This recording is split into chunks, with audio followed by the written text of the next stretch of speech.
Buchholz looks for his first win of the year as the Red Sox try to sweep the Texas Rangers. Ladies and gentlemen, boys and girls, welcome to Fenway Park.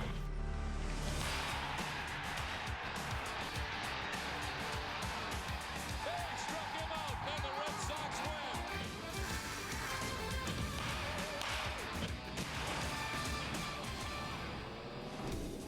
It's Patriots Day from Fenway Park, and it's morning baseball. It's the Texas Rangers against the Boston Red Sox in Game 4 of the series.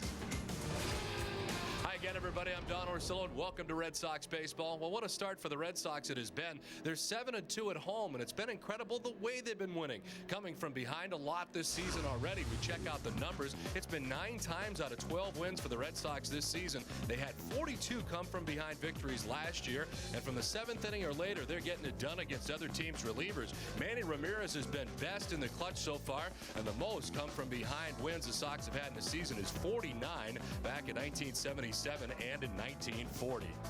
Jerry Remy is under the weather today, so standing in for us is Ken Maka. And Ken, so far it's been amazing what the Red Sox have done late in games. Absolutely. I mean, yesterday was a highlight of what's been going on. The contrast in the hitting styles. The Texas Rangers, Tim Wakefield only 82 pitches, 86 pitches in 8 innings. Kevin Millwood, 108 pitches in a 6 1/3, and that enabled the Red Sox to get into their bullpen where they're hitting .313 against opposing bullpens this year. So they're trying to get the starters out of there, and they've been effective in doing that so far. Today they'll try to do it against Kason Gabbard, the former Red Sox pitcher, gets the start for the Texas Rangers. We're back with the first pitch from Fenway after this.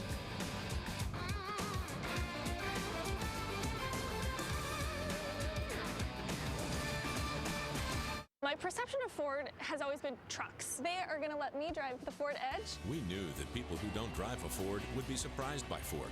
So we went from town to town and friend to friend, inviting them to drive one. Oh, that's nice. That's really nice. It's a hot-looking car. I've actually really enjoyed the sync system. Calling husband. How are you doing? I don't have to use my hands at all. I love that. After test driving it for a week, I'm a believer. Get an Edge with $1,000 cash, plus we'll match your down payment up to $1,000, or get 0% with $1,000 cash. Dustin, I heard that math was your favorite subject in school. It was. Well, I have a question only an expert can answer. What is the square root of 196? You got a computer? I'll give you a little hint. A legendary outfielder wore that number. I give up.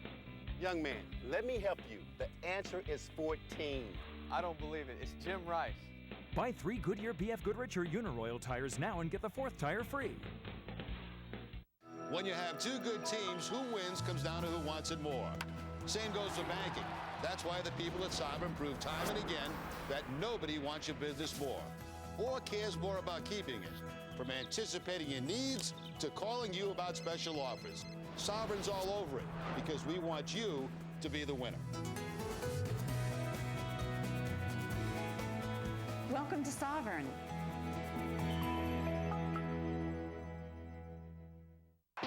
Closed captioning provided by Finagle. Whether it's breakfast, lunch, or supper, don't settle for average food. Go beyond that. Finagle, go beyond good.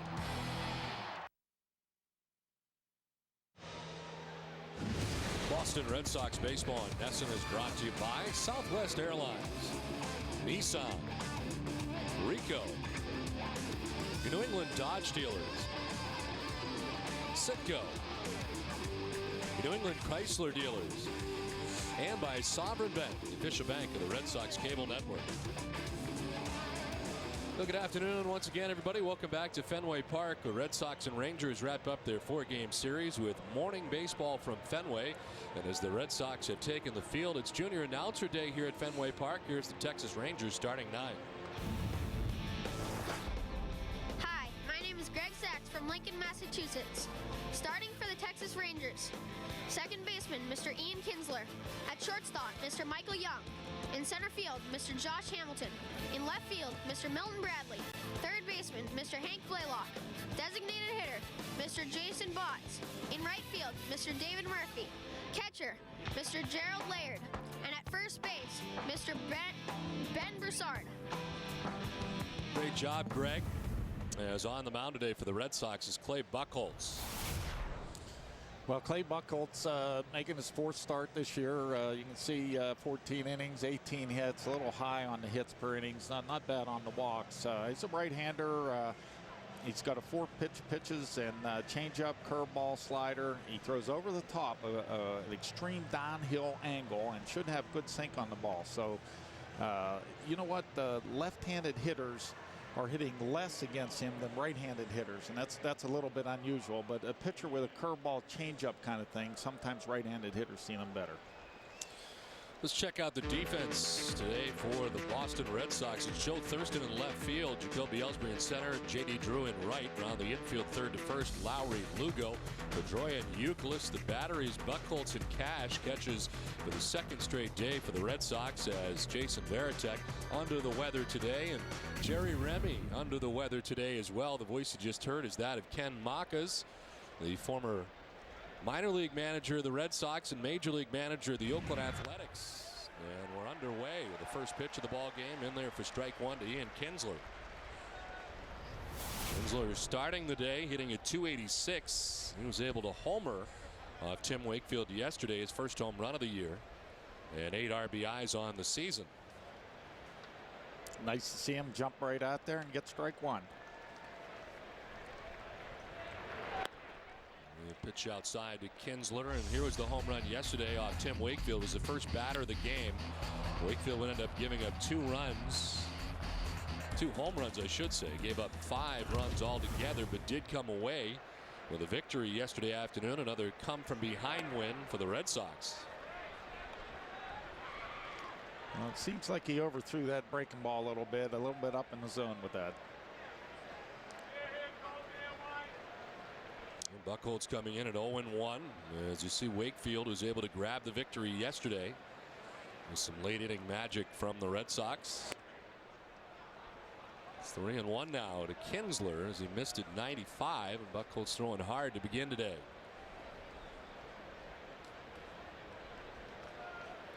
Rangers after the game will be headed to Detroit. The Red Sox will stay right here and get ready for the Angels. A 3-game series that begins tomorrow. Have you played morning baseball before? I believe we did one time. You and I were both there. It was in Pawtucket, and Juan Pena threw a perfect game. That's right. So that was a real early game. I don't know why we were playing so early in the morning, but it's pretty unusual. I can remember that game. As far as players go, you get in such a regiment and a routine. It's got to be a little tough to get it going here in the morning, I would think. No BP. Perhaps that's why Manny was wanting a day off today. Was ejected from yesterday's game was Ramirez in the 2nd inning. As Kinsler pops it up, Lugo stride on the outfield grass and make the catch for the first out. Well, that looked to be like one of those over-the-top fastballs. He kind of run down and in on the hitter. You can see some moving coming down in on there, and it got in on him a little bit. So a little bit late on the swing. Kinsler retired. And Buchholz is out number 1 here in the first inning. Here's Michael Young. I'm going to ask you about some of the hitters. As I know, as a manager of the Oakland A's, you were always prepared for whatever a team was going to do offensively, but this guy's one of the game's best as far as hitters go. Well, I think one of his strengths is he's got the ability to let the ball travel, meaning get deep in the strike zone. He doesn't have to commit early on the fastball, and that gives him the ability to wait back on the breaking ball also. A lot of the times he'll hit the fastball right center or right field, and then, like I said, he's got time to let the breaking ball come in, and sometimes on the breaking balls he winds up pulling. So it sounds a little backwards, but that's basically his philosophy. Use the middle of the field with a fastball, and sometimes he pulls that breaking ball. Former batting champion whose numbers are always up there. He started slow this year at 247. Looks like he's got good velocity today. Here he throws this fastball just about right by him.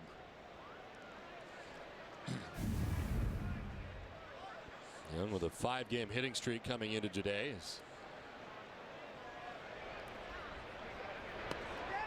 Outside. Just missed outside. Michael Young again, 5 years in a row with 200 hits. He has the highest batting average with runners in scoring position of any major leaguer since 2003. Just amazing. course, came up as a second baseman, moved to shortstop when A-Rod went to the Yankees. And has made himself into a very good shortstop. He came up as a second baseman initially.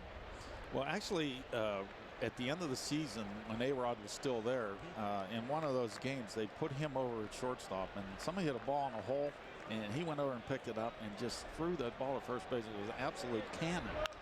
And we were very impressed with the strength of his arm. Sends it down to the left field corner. Thurston will run it down, but not before Michael Young stands at second base with a one-out double.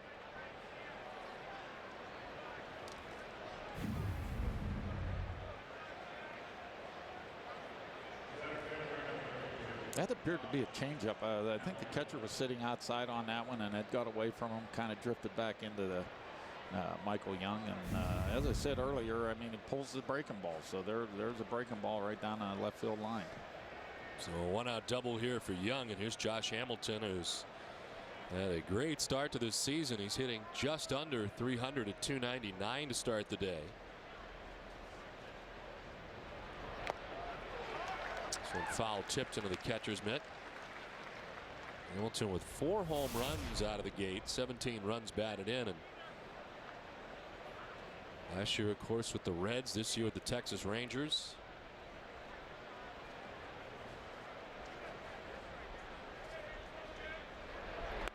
Tried to hold up and changed his mind in the middle, but he's down 0-2. There goes that good changeup. There it is, good changeup down out of the zone. The hitter tried to hold up, but too late. Leads the team in home runs night now as Hamilton, his 4th of the year. Hit one here on Saturday against the Red Sox. I like that particular combination there. You start him off with a fastball, use that changeup in the middle of the count, and save his curveball to finish him off. Just a little high, overthrew that one a little bit. 4th start of the year for Buchholz, who comes in at 0-1.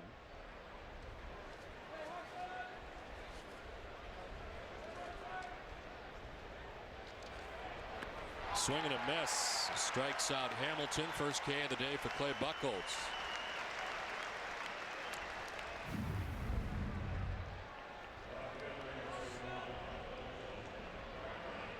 Shows that good curveball there. Good 12-6 action. 2 down. Michael Young in scoring position at second base still, and here's Milton Bradley. At 339 with a home run, 7 runs batted in. Milton Bradley played for Ken Maka as a member of the Oakland Athletics. Milton's got an extremely good eye and plays with tremendous intensity. And you'd like to have that type of intensity with your players. Just a very intense guy. I ran into him yesterday a couple times. Well, it was nice to see him.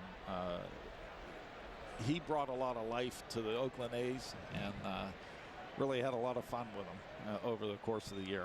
And sometimes you got to have him harness his intensity, a little bit. So the first game in.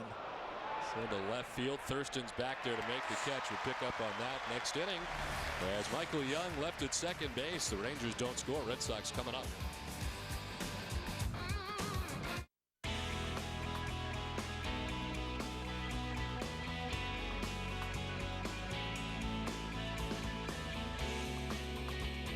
You can fly Southwest Airlines nonstop from Philadelphia to all these cities and get really low fares. Fly Southwest Airlines' new nonstop service from Philadelphia to Austin, St. Louis, or San Antonio for just $79 one way. Service starts March 17th. You are now free to move about the country.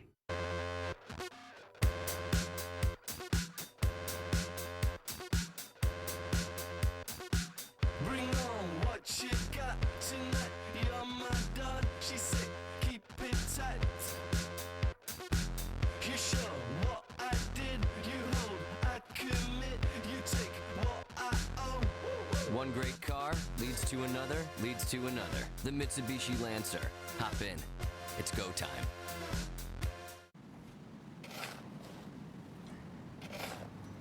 Can I park here? You want this spot? There's one here. Yeah, Yeah, absolutely. Come on in. So let me move this. There you go. Back her up.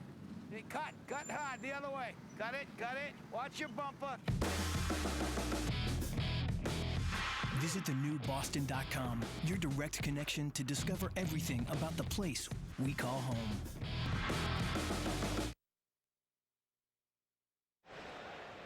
Texas doesn't score in the top of the first. Red Sox coming up. It's Junior Announcer Day here at Fenway. Here's the starting nine. Hi, my name is Ryan Martin from Greenbrook, New Jersey. Starting for the Red Sox. In center field, Mr. Jacoby Ellsbury. Second baseman, Mr. Dustin Pedroia. Designated hitter, Mr. David Ortiz. First baseman, Mr. Kevin Euclid. In right field, Mr. J.D. Drew. Third baseman, Mr. Jed Larry. At shortstop, Mr. Julio Lugo. Catcher, Mr. Kevin Cash. And in left field, Mr. Joe Thurston. Great job, Ryan. And on the mound today for Texas is Kason Gabbard. He also, with his fourth start of the season, 241 earned run average, 18 innings. Got a little more hits than innings pitched. You'd like to see that down a little bit. Opponent's batting average 296, and the right-handed hitters are hitting 300 off him this year. His first pitch strike to Jacoby Ellsbury, who gets it started today for the Red Sox, leading off again. And 4 for 10 in the series. Overall at 256 as he grounds it foul. We finished last inning talking about Milton Bradley, who's had some experiences here at Fenway Park and certainly has had some problems with anger management from time to time, something that he's tried to harness. How is that as a manager to deal with Milton Bradley? I know at times he could be kind of tough. Well, Whitey Herzog told me before I got the job as a manager that you have to treat your job like you have a firecracker under your seat. It could go off at any time. So, and then before we got Milton, I had talked to Philippe Alou, who managed him in Montreal, and he said, you watch Milton closely. If you think something's going to happen, then you've got to act quickly, you know. So try to do that in 2006, and I mean, we got along fine, and it might have been the only year he never got suspended. So no, he's very productive, particularly in the playoffs for us. Against Detroit, he was just awesome. So you'd like to have that guy with that type of intensity, but if it overflows and it affects how you play, you try to temper that a little bit. Ellsbury grounding out to Kinsler for the first out. Let's check out this Texas defense. It is Milton Bradley in left, Josh Hamilton at center, David Murphy around in right. Blaylock, Young, Kinsler, and Broussard make up the infield. And the battery is Gerald Laird and Kason Gabbard. You can see there they're last in the league in fielding percentage, and that's something that Ron Washington, the manager, really takes personally. So I'm sure they're working on that every day. They want to improve that. Ron did such a great job with the Oakland A's, particularly with their infield defense. Eric Chavez with 5 Gold Gloves, Miguel Tejada, Mark Ellis last year or 2 years ago. Pedroia Jackson out towards left center field. Over there is Hamilton to make the catch. And there's 2 down. You had Ron Washington on your coaching staff, and it always amazed me that we'd go in there to Oakland and he'd be on the infield working with somebody at like 1 o'clock, 2 o'clock during the day, and it looked like he really enjoyed being an instructor. Oh, he loves that, absolutely. I was telling you about Mark Ellis. He set the American League record for fielding percentage at second base, and then of course Scott Haberberg, former Red Sox, was a catcher here. He turned him into a serviceable first baseman. So he does such a great job with those infielders. And as I said, their fielding percentage right now, he's taking that personally. We'll see him on the field all the time, even though he is now a manager, still doing that kind of instruction. As David Ortiz bats here with 2 down in the bottom of the first inning. Ortiz been showing signs of coming out of it in the last couple of days. He's hit safely now in 6 of his last 7 games, and it seems like he has turned some sort of corner after what was a very tough start. There's another guy who's on your coaching staff in the past, Terry Francona, who was the bench coach for you. That's exactly right. Terry's got a way of keeping things light, and actually when I got the job in Oakland, Terry was a coach with the Rangers, and I asked Billy Beane if he would see if the Rangers would let Terry come over to us, and after a little negotiation he came over, and I tell you, it was just absolutely fantastic. Scoreless at the end of 1. Some people buy the Toyota Tacoma because it's rugged. Some because it retains its value. A Tacoma could also save you thousands compared to similarly priced trucks, which many find appealing. But the vast majority of Tacoma owners are Tacoma owners because of a little thing called Toyota reliability. Should you buy a Tacoma? Ask someone you know who drives one. They're out there. Oh, this throbbing sinus pressure. Whenever I get a cold or allergies, I need relief. I feel so congested, stuffed up. I just might blow. The medicine in Sudafed PE relieves nasal congestion in minutes. Sudafed PE. Get your head back where it belongs.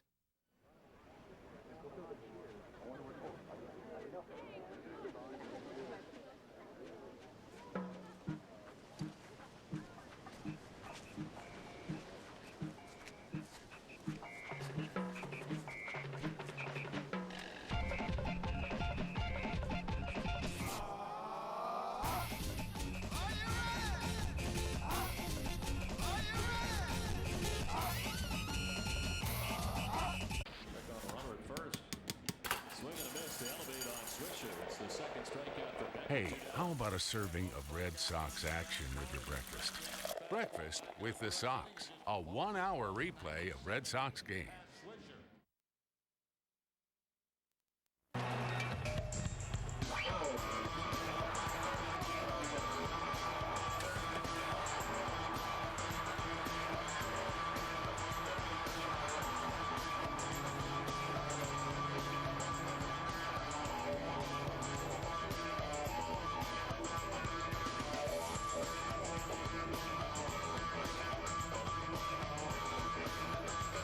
We'll stay with Nelson's Marathon Monday lineup all day. After our Red Sox coverage, we're getting ready for Game 7. First, it's an encore presentation of the Bruins' thrilling Game 6 win. Then, live coverage of Game 7 begins at 6 p.m. with a special 1-hour W.B. Mason Bruins face-off live. Big night. We'll be talking to Aaron Ward during the game coming up. Bruins defenseman from Montreal to get us ready for tonight's big Game 7, so we look forward to that a little bit later.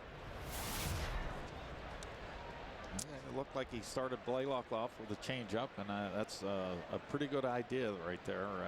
Hank just loves hitting that fastball. Swing and a miss, and he's quickly down 0-2. He's one of those guys where you can throw him like 7 changeups in a row, and then throw him a fastball, and he's right on it. He's got 3 home runs. He's had a very good series and a 7-game hitting streak as he takes a pitch in the dirt that time.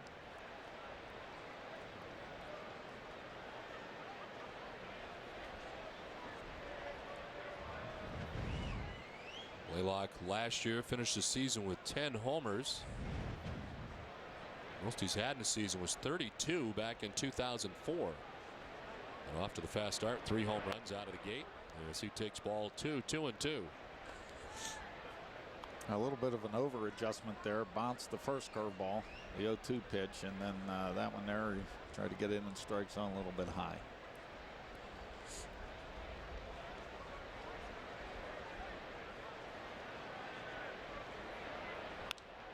Fly ball to right field. J.D. Drew in and over a few steps. And he makes the catch. Had to come in a little further than he first anticipated, and there's one away. Well, I always felt that when you had a 4-pitch pitcher and he wasn't really overpowering, that you really had to study the other hitters and come up with a game plan. And for that particular hitter, Blaylock, it was a good game plan. It seemed to be as many breaking balls as they could off speed, and they got him out with it looked like a changeup or a slider. But a lot of off-speed pitches to him. And a good game plan with that particular hitter. Of course, as a manager for the Oakland A's, you had to prepare for Texas plenty, them being in your division. I'm sure you get a chance to see a lot of them over the course of your tenure as a manager of the A's. Jason Botts, seen him play a couple times there in Texas. A little bit of a slower bat, and talk about that game plan that I'm going to put in there. Start him off with a fastball in. Thought that his bat was a little slower, and that's what we wanted to do. Run the ball in on him, establish the fastball in, and kind of speeds his bat up a little bit. He knows he's coming in, and then it opens up for your off-speed pitches. Buchholz, who had been ahead of Blaylock, is quickly ahead of Botts, 0-2. Botts, the DH today, has made a start at first base.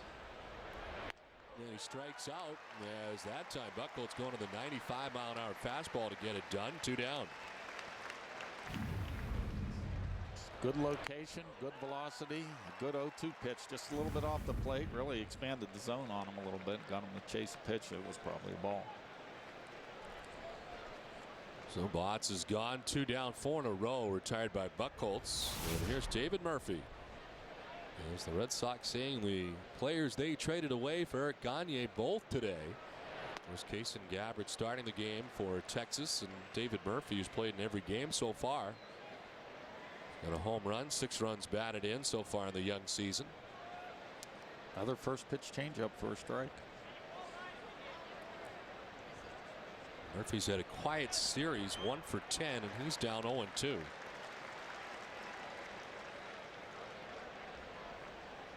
Probably got him set up for something hard right here. 2 off-speed pitches, and hasn't seen the fastball yet.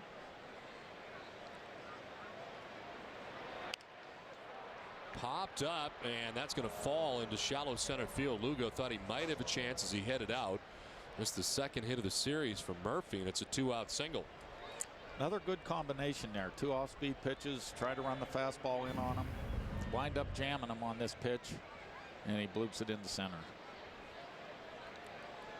It was second hit of the day for Texas with 2 outs. Murphy at first base, and Gerald Laird coming up.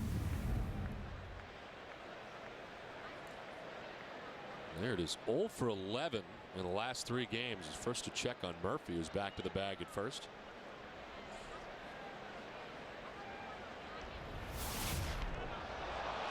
Oh, throw, and he's back safely again, a little closer this time.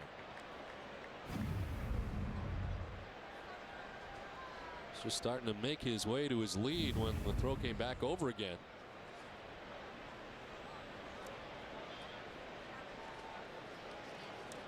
Pitch 30 for Buchholz, and the bunt bid by Laird down the third baseline. Lowry's throw not going to be in time as it pulls Buchholz off the bag.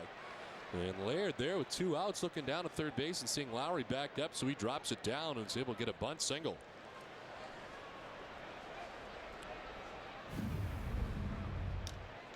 Well, Laird's got good speed for a catcher. He drops down a 2-out bunt. Sometimes you'd like to see. But I tell you what, Kevin Buchholz does a great job here coming off the bag. That ball could have been down the right field line and enabled the runner to Murphy to score.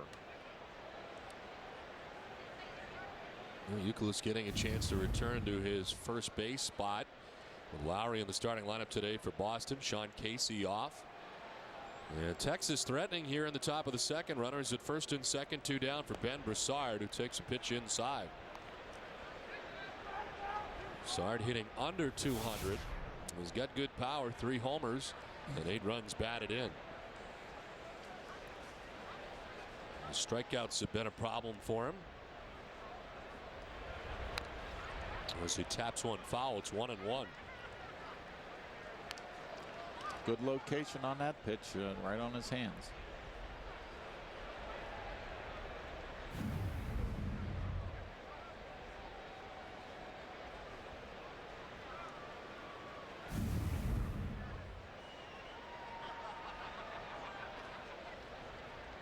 Murphy at second, Laird at first, 2 down as Buchholz bluffs spiraling off the backside of the mound.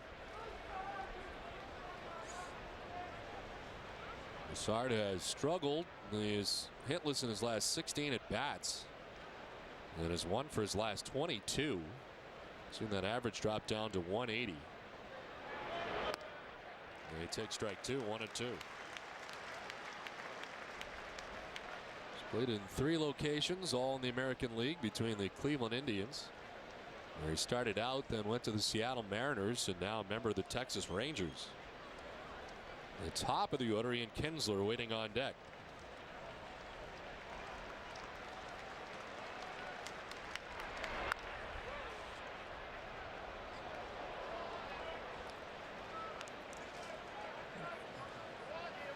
Well, Buchholz has been focused a little bit on the hitters or on the base runners right now, and you'd like him to make a good pitch right here.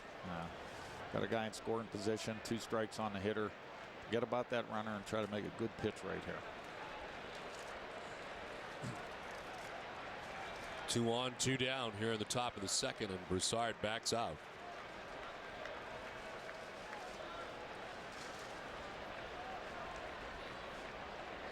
As you might imagine, the Red Sox and Rangers, the only teams playing right now in this late morning game. It's Patriots Day in Boston. 1-2 down the right field line, hook foul back into the seats just beyond Canvas Alley. Looked like a changeup. Try to finish him off with the changeup.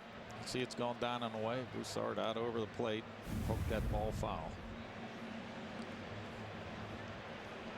Kevin Cash out to talk to Buchholz for Cash. First time he's had the chance to make back-to-back starts. And Manny Ramirez with the day off today. Thought we may see Manny in there today after he was ejected from yesterday's game and turned out sort of had yesterday off. But Terry Francona, once he's pretty much told the player that you're not going to be playing or you'll have a day off, he sticks with it. And with the morning game today, Manny off to begin the game, certainly available later. But it's Joe Thurston who gets a start in left, and really kind of a different looking lineup today for the Red Sox, and one that we saw a lot of during the spring with Joe Thurston in there, Jed Lowry in there today for Boston, Kevin Cash. Yeah, another day, another start for Lowry in a different spot. Well, the advantage of that is you got Sean Casey on the bench if you get a situation late in the game where you may need a pinch hit, much like Pedroia yesterday. Had the day off and wound up getting a big hit. Huge at bat for Sean Casey yesterday, and the 7-pitch at bat before he worked the walk, and the Red Sox with a come from behind victory. A very good series against Texas. On the bench to begin the day. 3-2 pitch, runners off, and the pitch cranked foul back into the seats. Trying the best he can to finish him off with that changeup.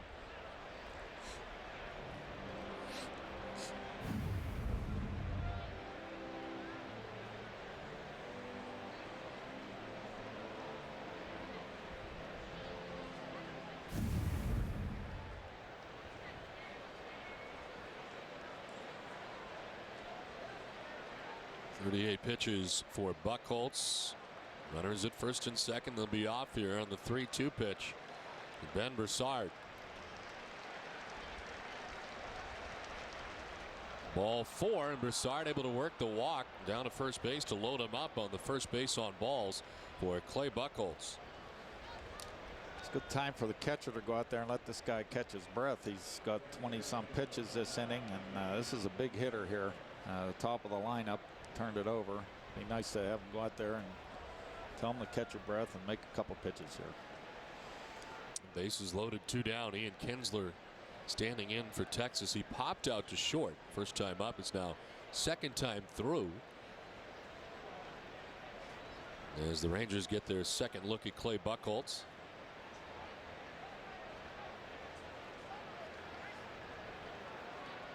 And Kinsler hit a home run yesterday. First time he's ever led off with a home run in a game, and got him off to the fast start yesterday for Texas. He takes strike 1. We got a situation in Oakland where Jason Kendall caught virtually every day for you. In a situation here in Boston where Jason Varitek catches virtually every day, and now Buchholz dealing with Cash, somebody he has not worked a lot with. How big a deal is that today? Well, Jason Kendall did such a great job with the young pitching staff. My 3rd year out there in Oakland in 2005, we had traded Mulder and Hudson, and we basically had 4 rookies in our rotation. So, yeah, Jason did a great job with those young pitchers, and Jason Varitek does a great job also with the young pitchers. He caught for me down there in Pawtucket my last year managing there, and it's such a big help to those young pitchers to have somebody that they have tremendous confidence in behind the plate calling the game for them. Well, this is a big thing for Buchholz. He gets out of the bases loaded jam as Buchholz makes the grab. We're scoreless after an inning and a half.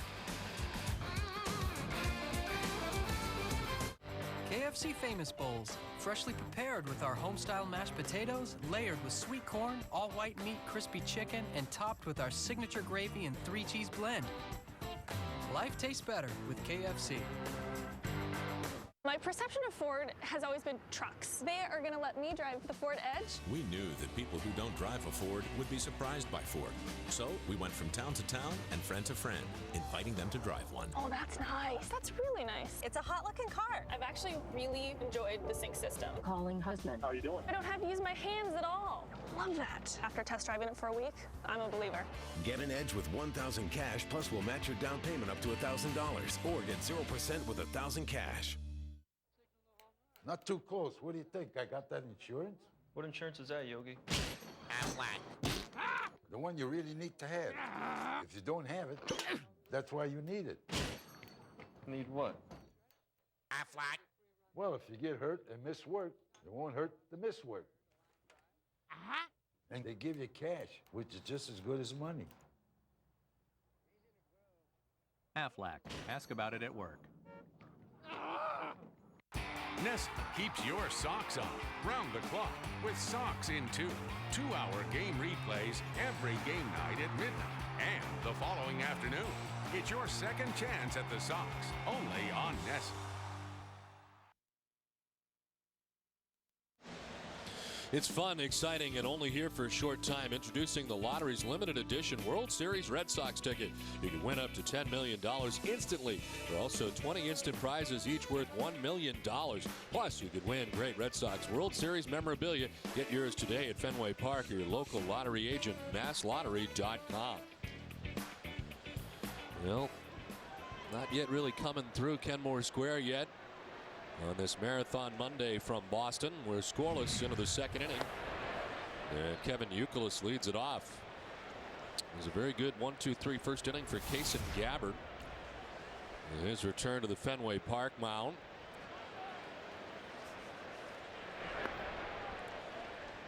The key matchup is brought to you by Acura. And for Youkilis, in 25 games against Texas, a .329 average.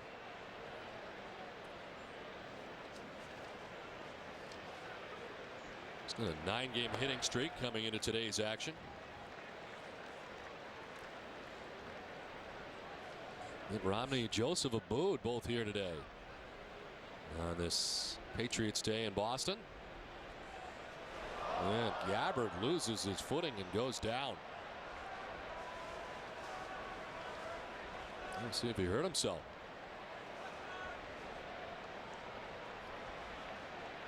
This is all right, but a stumble there at the base of the hill at the end of the delivery.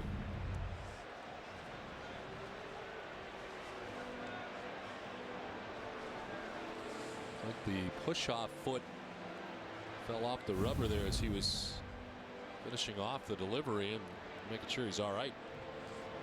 Let's hope he's all right, but if he is all right, that's going to be some fodder for some clubhouse banter, you know, when he gets back in there.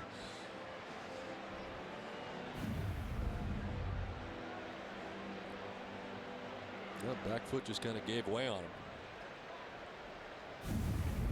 So it wasn't pretty, but the important thing for Kason Gabbard and the Rangers is he's all right.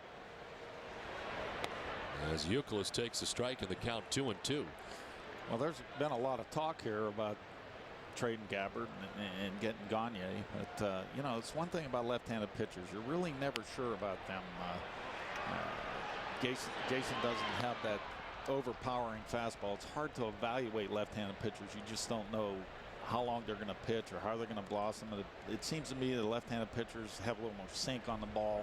A guy like Jamie Moyer, 84, 83 miles an hour, that's his maximum velocity. So evaluating left-handed pitchers for me is a lot more difficult. They could blossom at another time. So this Gabbard could wind up turning into a very good pitcher. Seems like it is always tough when you're parting with guys that are in your system that could be very good players at some point. Last year, of course, the Red Sox knew they were on their way to a World Series run again. They had an extremely good team. You had a guy like Gagne at the time, and it seemed like a good move, a guy that would help you bridge the gap to Papelbon, another great closer, and it seemed at the time like a good move. Well, if you really tracked how Terry used Papelbon last year, he really paid attention to how he was worked and not work him too many days in a row. And that's one of the reasons I felt that they went out and got Gagne. So if they had like 3 or 4 games in a row where they needed a closer, they could give Papelbon one of those days off and still have a guy with experience to come in there and close. So to me, that was the thinking behind it, and it was excellent thinking. And I mean, sometimes when you get a guy who doesn't perform as well as you want to, but that's just the way it goes. But to me, it's the right move, and you know, who knows, Jason Gabbard, he may turn into a very good pitcher. Well, one-on walk here for J.D. Drew as the Red Sox have their first base runner of the day. And it brings up Jed Lowry. Gets another start today for Boston. He does so at third base today. With Sean Casey out of lineup, Buchholz at first, and here's Lowry, who's had a great start to his major league career. At 417, no homers and 5 runs batted in. He's making his 4th major league start.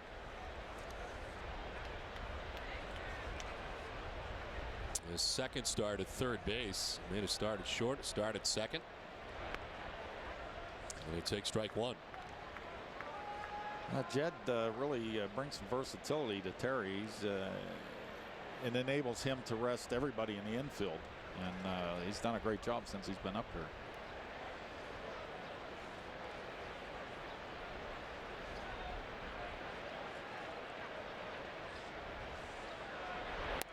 Well, it appears as we get to see more of these youngsters make their way up, the impact has been incredible over the last year plus with the Pedroias, the Ellsburys, and now you get another one in Lowry. It's just amazing how not only are they coming up from the organization, but they're coming up and playing great. Well, you never know. You always send a player down and say, hey, be ready if you get called up. And I'm sure he was a little shocked. 4 for 25 in Pawtucket, and all of a sudden, not only is he up here, but he's playing and contributing. So that's great for him.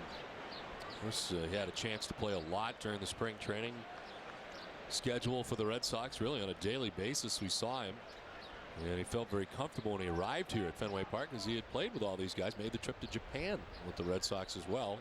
Well, the other thing that does is those rest of those players in Pawtucket know that if they get called up, they better be ready to produce because they get thrown right into the lineup. So I think it's a double situation where the rest of the guys down there in Pawtucket are saying, boy, if I do get called up, I'm going to be put in there, so I better be ready.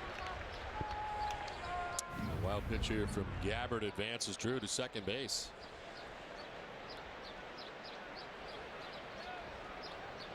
Where it was initially Gerald Laird, but one base there for Drew, takes second.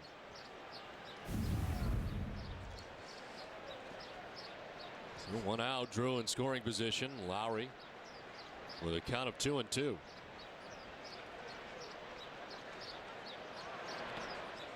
Staying on that thought, you manage the Pawtucket Red Sox as well. It seems pretty tough at times when you are so close. It's great for the club to have a team that is not that far away, but sometimes those players, it's tough on them. They're watching Red Sox baseball every day, and for some of those guys, they're kind of unhappy at times, thinking, geez, I can do better than that guy. And it's on in the clubhouse every day.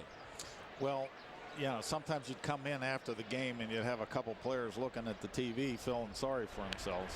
So it's kind of a double-edged sword. You know, you want them to get up there. And you know what? I found out that logistically the distance from Pawtucket to Boston was a lot shorter on the way up than it was back. See, so normally it would take them like 25 minutes to drive to Fenway and 3 days to drive back. It'll take the full 72 hours. 72 hours. We had Robinson Chaco there one year, and after he got sent down, he holed up. I didn't know.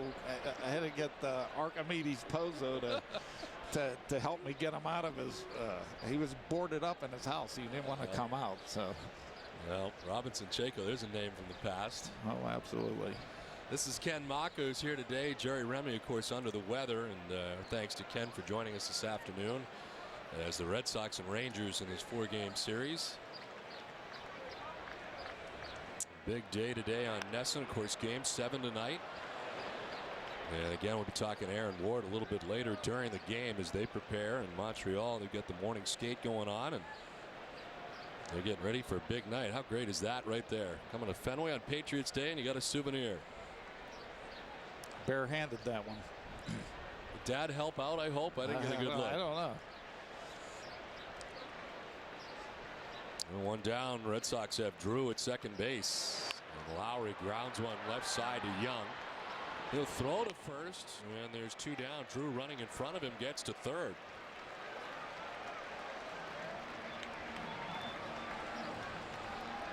That's an excellent read by J.D. Drew. Know where that shortstop is, and if he can throw you out, take that chance to go over there. So it was a pretty good read by him. I was going to say, are you surprised that Young didn't go to third with him in front of him? I don't know. That would have been close.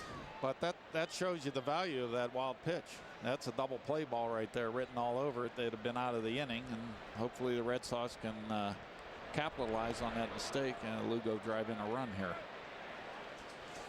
Julio Lugo going to start at shortstop, hitting at .273, no homers and 2 runs batted. He's got a 6-game hitting streak, moved that average up to .273. This player profile is brought to you by Sovereign Bank, the official bank of the Red Sox cable network. Into the streak for Lugo so far. He's been doing a lot of infield hits. He's got 8 infield hits on the season, tied with Minnesota's Carlos Gomez for the most in the American League so far. Appeared to take a little bit off that pitch. 2-ball, no strike count, and took a little bit off, and Lugo swung right through it.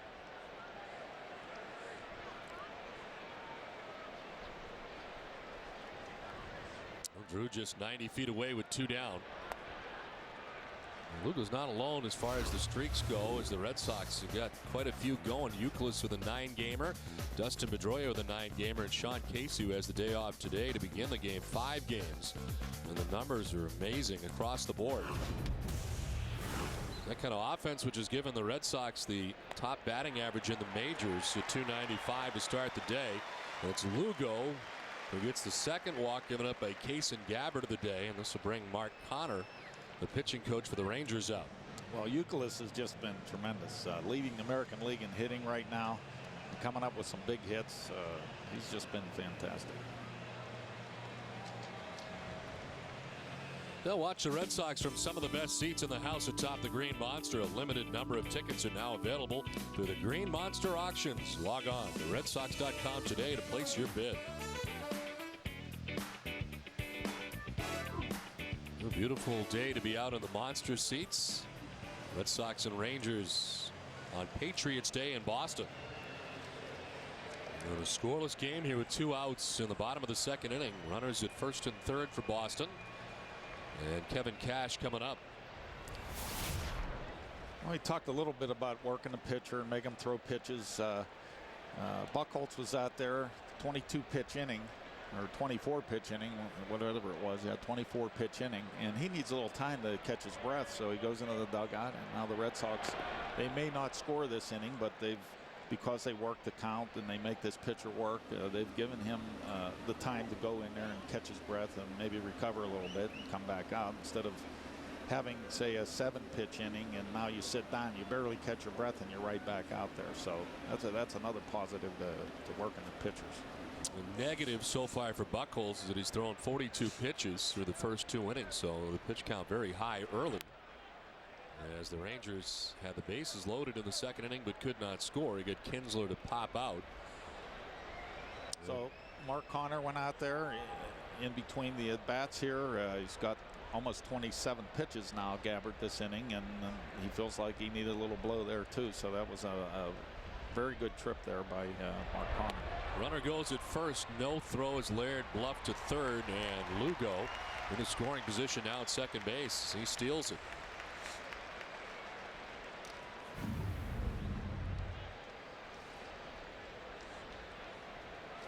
And for Julio Lugo, he gets in his scoring position quickly. It's now 3 steals on the season. He's been caught twice.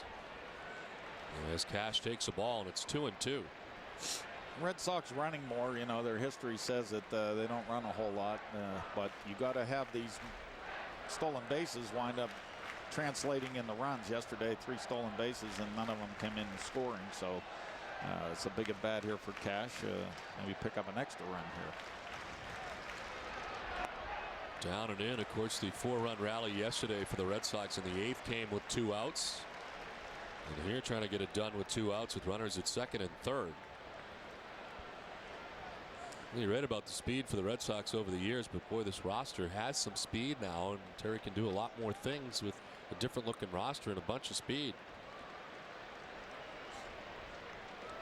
Some speed in the hole waiting to bat in Jacoby Ellsbury. The 3-2 down and in, ball 4, and it's the third walk. Walks are hurting Gabbard. He's walked him loaded now. He was careful in dealing with Cash because Thurston's on deck here as you work towards the bottom of the order, and a much different looking Red Sox lineup without Manny Ramirez in it. No, absolutely. I very much admire Manny. I think he's one of the best clutch hitters in the game, if not the best guy in the game.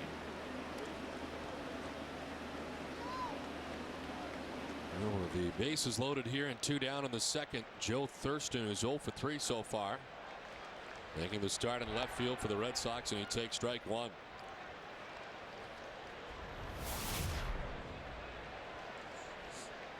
Thurston replacing Manny Ramirez in left field yesterday in the third inning. Was 0 for 2 at the plate.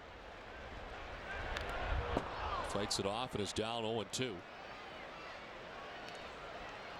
Signed by the Red Sox, a minor league free agent after spending 2 seasons in the Philadelphia Phillies organization.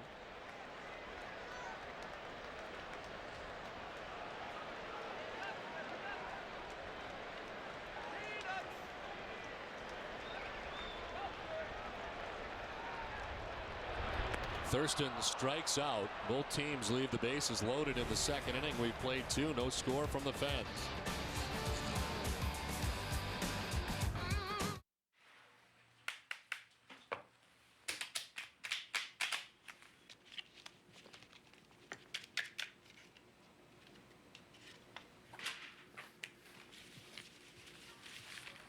You need a little. I'm good. Okay.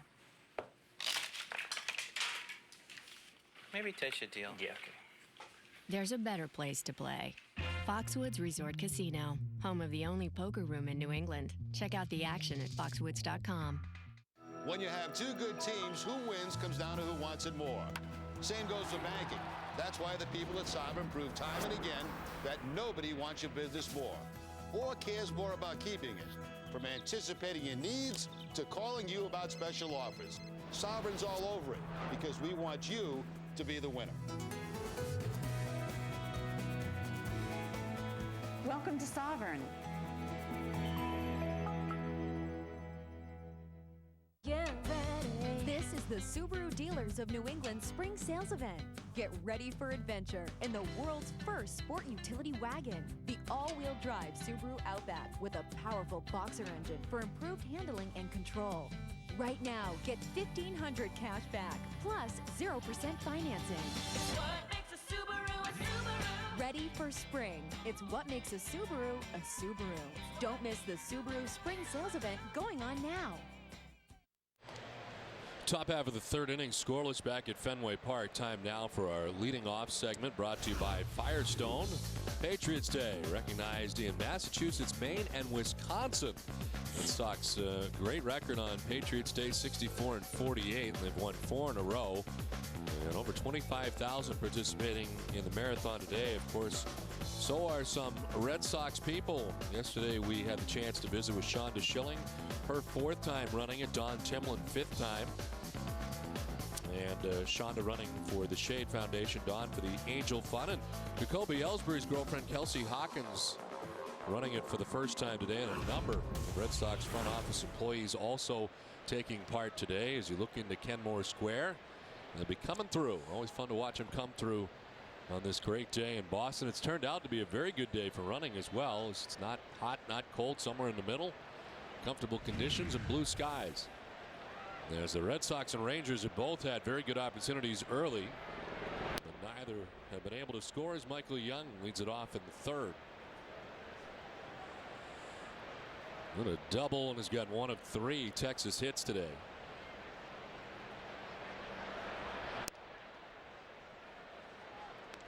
We were talking earlier in the open about trying to get the starters to throw a lot of pitches and get into the bullpen. It's something the Red Sox have been incredibly adept at doing so far this season, and part of the reason they've had some come from behind wins is what they do to the starters. Oh, absolutely, particularly the last couple nights here against the Rangers. But that's been the MO of the Red Sox for a while now. Back in 2003, I remember having Mark Mulder pitch for us, and the lineup was stacked. Every one of the hitters, very good hitters. Bill Miller, I think, was batting 8th and leading the league in hitting, you know, and Mulder would say, you know, each guy would come up and it was like a chore to get through that inning, and he wound up having 110 pitches in 6 innings and into the bullpen. So that's really been a philosophy kind of spreading throughout baseball, and the length of the game has definitely gotten bigger, but they're making these pitchers work, and you know, some teams you play and they're not as selective at the plate, and you try to take advantage of those hitters. Some pretty amazing numbers what the Red Sox been able to do against bullpens, as Hamilton fooled on that pitch with a swing and a miss. Another first pitch change up there. It appears that his equipment, as I said in the opening, was a little better for the left-handed hitters than the right-handed hitters. Michael Young walking to begin the inning. Second walk given up by Buchholz, and it's a check swing foul. As Hamilton frustrated as he's down 0-2. There's a couple good changeups in a row.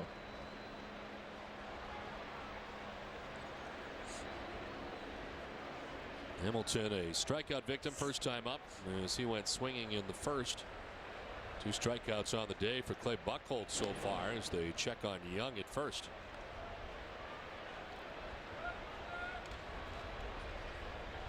Red Sox have played on Patriots Day at home every year since 1959.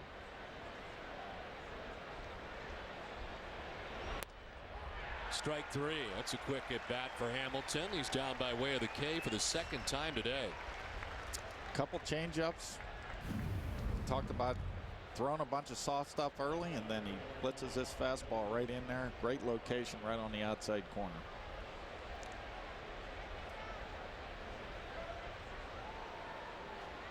One down to Young at first base. Milt Bradley coming up. He lined out to left field first time up. Young's really not a base stealer. You know, he's just in the single digits most of the time. So here again, focus on this hitter. Milton's a dangerous hitter. He can hit one out of here. So you got to make your pitches here.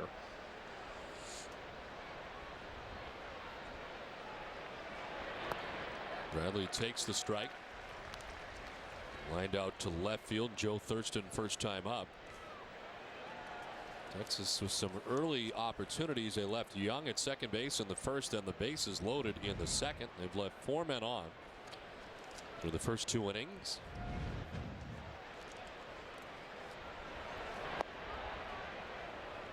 Too far inside. It's 1-1.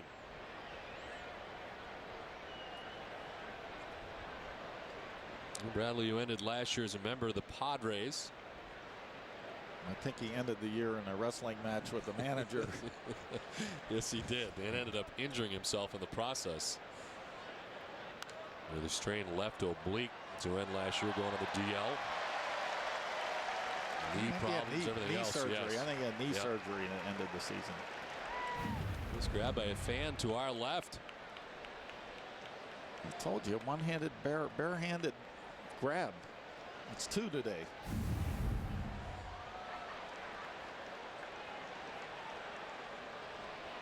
One and 2 the count. He drop it. He dropped it after the great catch. In the celebration, he dropped it. Oh my goodness. That's embarrassing. That's a senior moment. That's a senior moment there. That's like when you're heading into the end zone and you're a yard shy and you start to celebrate and you drop it. Same idea.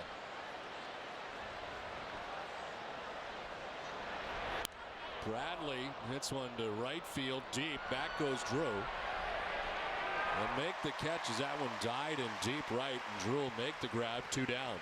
Oh, Bradley wishes he had that one back.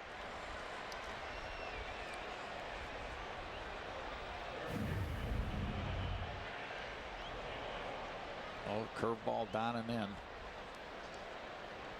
There you go. He wishes he had that one back. So 2 down, Michael Young at first base, and here's Hank Blaylock, fly to right, first time up.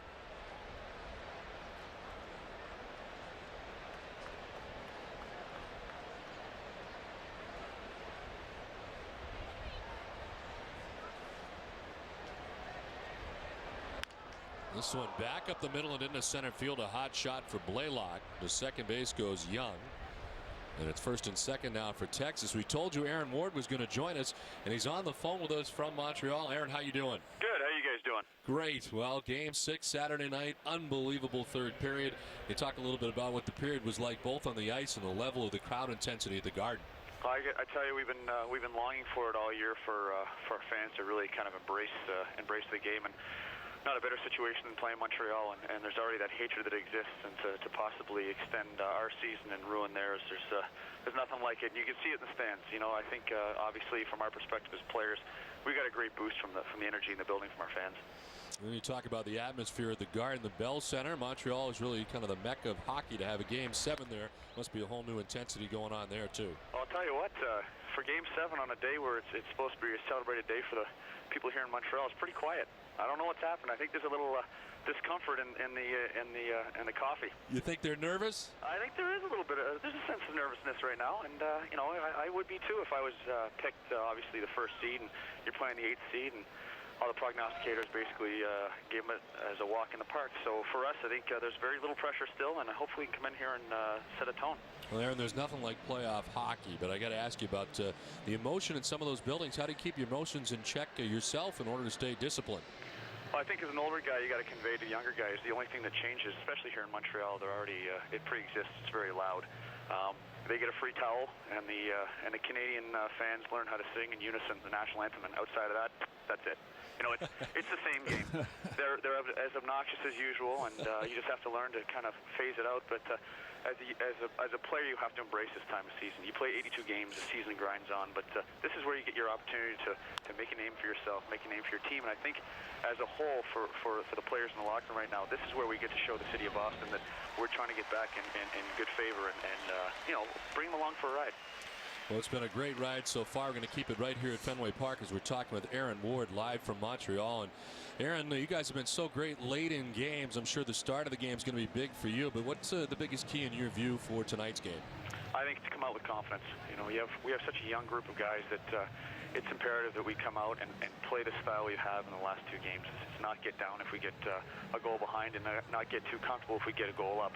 It's key for us right now to just maintain that level of focus, maintain that level of discipline here in Montreal, because you can get sidetracked pretty quickly. The tangents available between you know, the media and the fans and the excitement of a Game 7 can really pull you off where you should be focused on. Tell the fans a little bit about your regimen. I know the day nap thing is big for NHL players. Is that what's going to happen today? Are you going to be able to nap today? Actually, I got to tell you, I'm 35 and I've been doing this for a while, but the naps have been getting shorter and shorter. Yeah, I wouldn't say it's nervousness. It's more of an excitement. I think your competitive nature and your juices start flowing a little more intensely right now at this stage of the season. So trying to get yourself calmed down and shut down for a nap gets harder and harder. So I think guys we'll go to pregame meal. We just finished our pregame skate.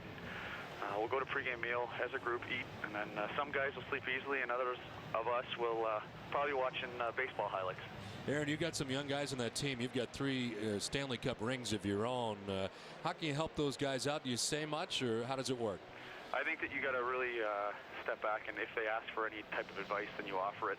But these guys have done such a great job at this stage of the season. You know, you look at the last game, our key contributors are Sabaka, Lucic, Kessel, guys that have such an experience, and sometimes that experience comes in hand. You know, it's handy because they don't know the pressure that lies ahead, and they don't have to face it head on. And for them, it's sometimes just go out and play the game and use your naivety and just go out and play and play well. And that's kind of what they've done. Lastly, I know you're a big baseball fan. What's your favorite team? Oh, you there? Yeah, here's Aaron. What's your favorite baseball team? I know you're a fan. Well, it had been the Tigers, but since the Tigers have completely fallen off the table and living in Boston, I follow the Red Sox quite intently. Obviously having won the World Series last year, I got a chance to go to the Game 7 of the divisional series and Game 1 of the World Series with Chara. He's kind of embraced the Red Sox nation too. So I'm definitely following the Red Sox right now. All right, Aaron. Well, Red Sox Nation's going to be watching tonight, Game 7. Good luck to you guys. Thanks a lot, guys. Thanks for joining us. Well, it appears that coming off here is Kason Gabbard. He was warming up with a very close eye by Ron Washington and the pitching coach Mark Connor. And you wonder about that slip earlier, whether or not that was a problem. He did pitch his way through the second. He ended up walking 3. And after warming up here to begin things in the third, he's got to leave the game. I think the umpire just signaled that it was his back. So maybe falling down, he hurt his back. They have wrenched it, so we'll step aside. This reliever will be given as long as he needs to get ready as Gabbard leaves the game with an injury. We're scoreless from Fenway Park. We're back after this. The one luxury 4x4 that started it all still leads the way. Now Jeep Grand Cherokee offers the industry's first and only lifetime powertrain warranty, plus 5-star crash test ratings and an available voice-activated MyGig infotainment system. The one, the only Jeep Grand Cherokee, the #1 selling SUV in the Northeast.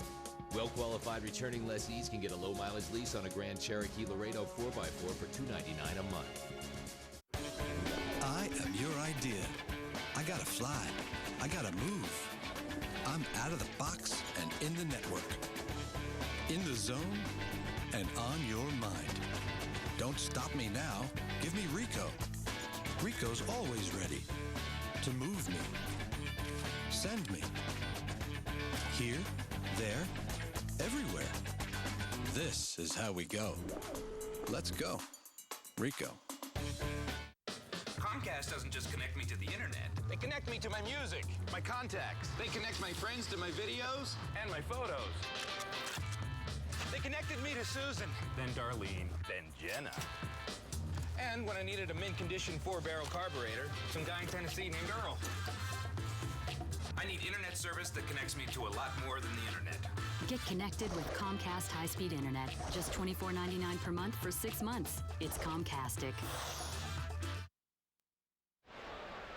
Back at Fenway Park, Dustin Nippert into the game now for Texas with Kason Gabbard leaving. As soon as we get a report, we'll pass it along. As Gabbard sort of slipped on a delivery early in the game and leaves after warming up for the third. Jacoby Ellsbury leads it off here in the third inning. And here's the slip of Gabbard. Always dangerous when something like this happens, and that left foot just kind of gave way on the rubber. And he took a tumble. He stayed in, ended up walking 3 in the inning, but apparently uncomfortable and has to leave the game. Nippert was warming up, so Texas had a feeling there might be a problem. He had been warming up while Buchholz was out there, so he didn't need very long to get ready. And here are his numbers so far in the season. 4 walks in 6 innings, 10 hits. That's 14 base runners in 6 innings. We saw him in the 8th inning on Friday. He allowed 2 runs, 1 earned. He'll pick up a win on Wednesday at Toronto as part of this road trip for Texas. Jacoby Ellsbury grounded out to second base, first time up.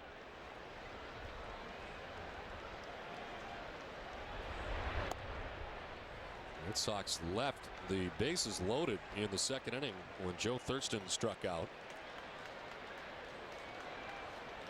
See, Terry Francona's got a seatmate in Big Papi, who's coming up third in this inning. Here's ball 4. Ellsbury's been walking a lot lately. Gets a leadoff walk here in the third, as Nippert, the new pitcher, walks the first batter that he faces. Well, if I looked at that at bat, he goes 2 balls, no strikes on him, and Ellsbury automatic taking that pitch, and that's what the leadoff guy's got to do. And I mean, he could have swung, put that ball in play, base hit or whatever, but he wound up taking that pitch, and then 2 more balls. That adds 2 more pitches to the pitcher, and wind up having a base runner. So it's very good. Well, Ellsbury aboard Dustin Pedroia coming up, and I guess you're as good a guy as any to ask This new question, of course, with the Oakland A's theory being the same as Ellsbury. Takes off on the first pitch, pitches a strike, and Ellsbury still has not been caught in the major leagues as he steals second base. It has been amazing the speed that he has. Nobody's been able to catch him yet. Well, it appears to me he gets the maximum speed almost immediately. So out of the box, just a great jump. No chance for the catcher. So 15 of the majors without being caught. And 7 this season. He's in scoring position with nobody out. And Dustin Pedroia, the batter.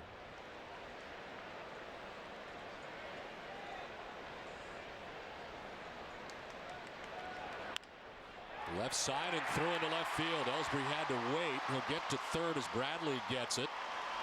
But Pedroia is aboard with a single, and it's first and third with nobody out. That's the first Boston hit of the day.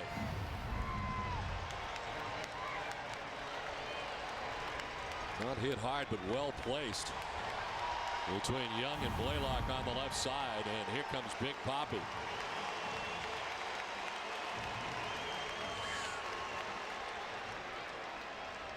David grounded out to first base first time up. Well, we talked in the opening about getting into Texas's bullpen.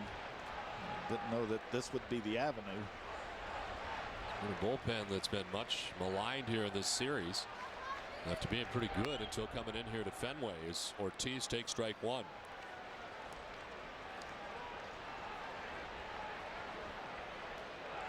They had not given up a home run coming into the series. And that has really been the knock on the Rangers for better than a decade, has been ineffective pitching. They've had plenty of offense. As Ortiz fouls it off and it's 0-2. You look back to some of the Texas Rangers teams, you got to wonder about what some of those teams might have been able to do if their pitching was better with all the offense the Rangers possessed over the years. Well, you know what? That ballpark in Texas is just absolutely built for offense, particularly in the summertime. The wind blows over the stands in right field and kind of circles around, and it's just a home run alley out there to right field. So you probably have a hard time convincing some people to come there and pitch. So they're going to have to build their pitching staff through their system. A little better this year from a pitching staff standpoint. Ortiz here with runners at first and third and nobody out here in the last half of the third inning.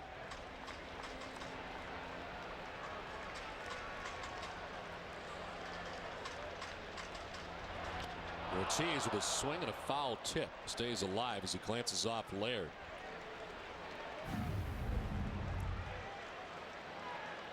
Elevates that fastball. Ortiz just did get a piece. 5 for 13 in the series against the Rangers. Of course, the big grand slam in the first game of the series on Friday.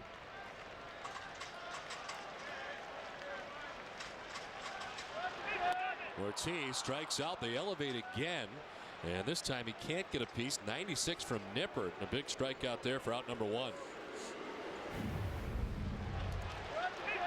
They stayed up to him again.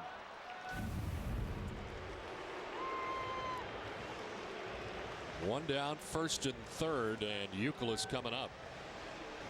As Ian Kinsler, the second baseman, makes his way in, the brief chat with Nippert.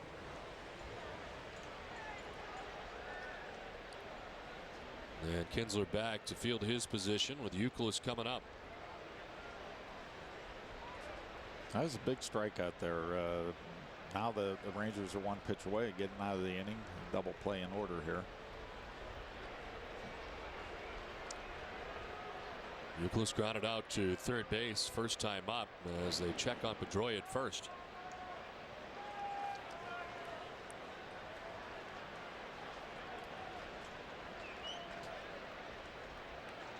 Austin Nippert, who spent parts of the last 3 seasons in the majors, made his major league debut in 05 with the Arizona Diamondbacks.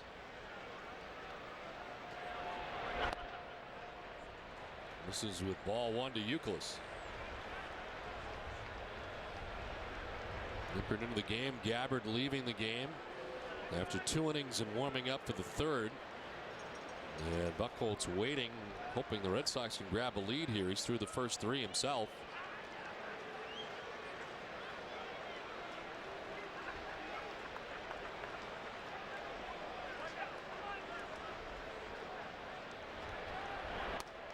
Buchholz takes the strike, and it's 1-1.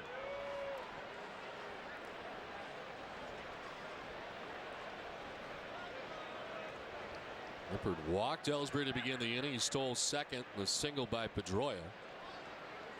First and third when Ortiz struck out.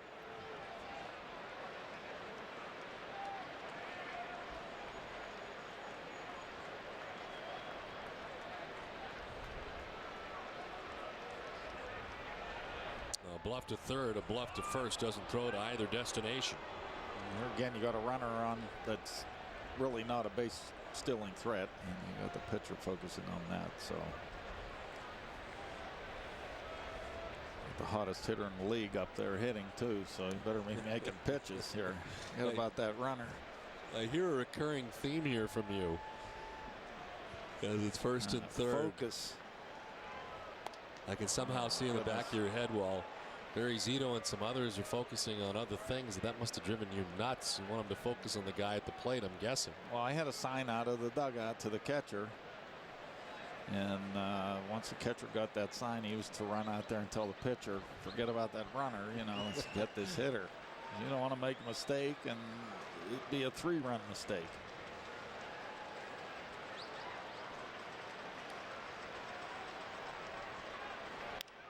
Buchholz lifts it in the air to shallow right center. In comes Hamilton. He makes the catch as Ellsbury's going to try it. The throw now, he stops halfway down the line, draws the throw to second. And Buchholz will get back to first. Now Ellsbury's stuck between third and the plate. Back and forth they go. Laird will apply the tag. And this does not work out well for the Red Sox, as it turns out. So the out in center of Buchholz turns into a double play in the end. And the Red Sox are gone in the third without a run, scoreless.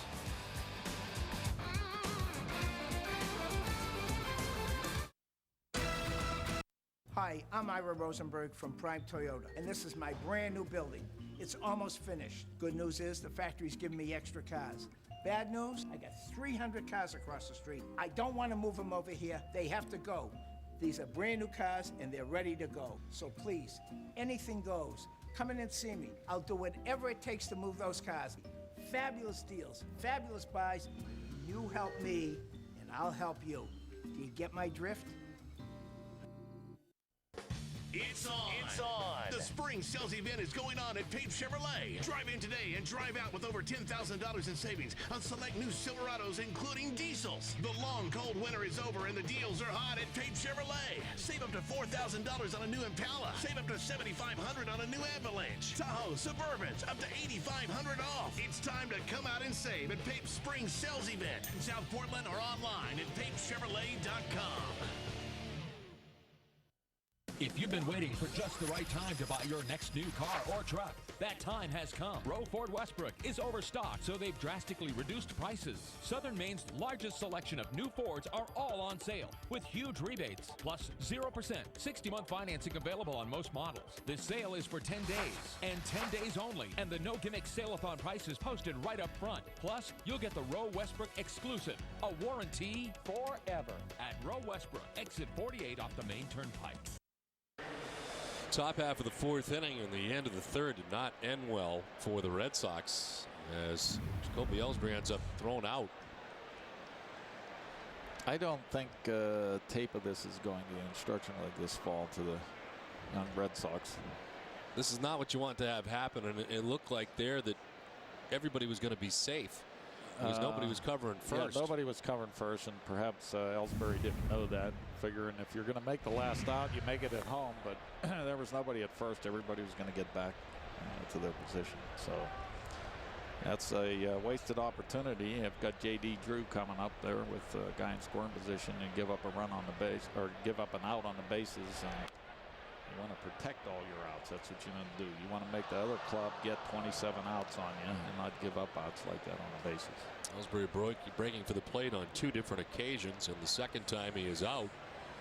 So the Red Sox come away with nothing. They're through 3, and it's David Murphy leading it off here in the 4th with a ball and a strike. Well, you know what? We've talked a lot about getting the pitch count up. Okay, so if you're on the other side, what do you want to do as a pitcher to try to get your pitch count down? Okay. Let's take a look at Clay Buchholz. And he came up a little bit lame there on that last delivery. It looked like in his landing foot, kind of a little bit of a hop. We'll keep an eye on Buchholz today too. Gabbard's already left the game. So getting strike one is one of them, one of the ways to do that, and having sink on your fastball is another way. And with Buchholz's arm angle, you'd think he'd have enough sink to get some ground balls. Another one is something that they used right there. They got into a 1-1 count, and a lot of hitters that are in that 1-1 count, they don't want to get 2 strikes, so they become a little more aggressive, and you use your changeup and throw it for a strike and get them to roll over on it. And that particular 1-1 pitch was a little bit off, and so he wound up running the count to 2-1. So getting that sinker strike on the first pitch, studying your hitters, know which hitters are aggressive and non-selective, and using your changeup and trying to get early in the count action and trusting your fielders and your stuff. That's basically what you try to do to get your pitch count down. One down for Gerald Laird. The pitch count has been a problem for John Lester so far. It seems that his pitch count very high early in games, and it's been kind of a recurring theme. Well, I'll tell you what, the last outing, he really used his sinker a lot. Jerry commented here, and I did on the pregame, that throwing that sinker, particularly into left-handed hitters, was very good for him. Talking to Jason Veritek before that very game, he said he's starting to come around with that sinker.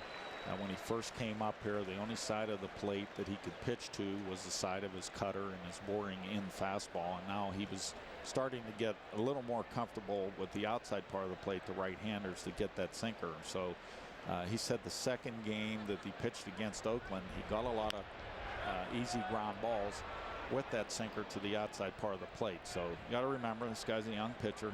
He's still developing. He's still learning how to pitch. He's getting accustomed to being able to throw some soft pitches over the plate and get these players to put him in play instead of being a maximum effort guy. And the progress is coming. Last outing, he did a pretty good job. Clay Buchholz pitch count rising. He's at 65 pitches with 1 out here in the 4th inning, dealing with Gerald Laird. He's ahead of him, 0-2. And this one fouled off. Where can you score the coolest Red Sox gear in town? Check out BostonGlobeStore.com. The Boston Globe Store is everything for the die-hard fan, like autographed memorabilia, Red Sox photos, World Series souvenirs, and more. Shop online, shop anytime. Shop BostonGlobeStore.com. One down in the 4th as Laird lifts a fly ball to left field. Struck well. Thurston back.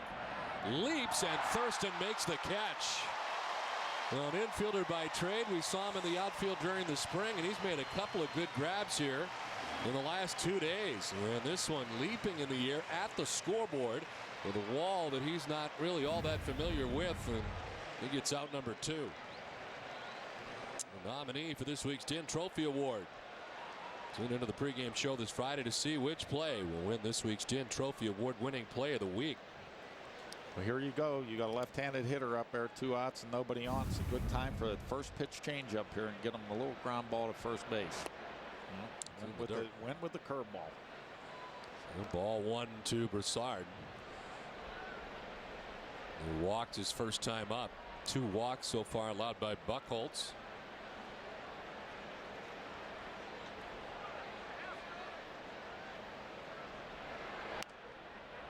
Fouled off to the left, and it's 1-1. All right, here we got the 1-1 count here. See if we can get a little ground ball to second base with a changeup. Now, Thurston's an infielder, isn't he? He started by playing trade, in the outfield. Exactly. Yeah, that's a couple nice catches he's made out there in left field. Red Sox used him primarily as an outfielder during the spring, but started the season at second base for the Pawtucket Red Sox this year, and that's where he has done the bulk of his work. Last played in the majors with the Philadelphia Phillies 2 seasons ago.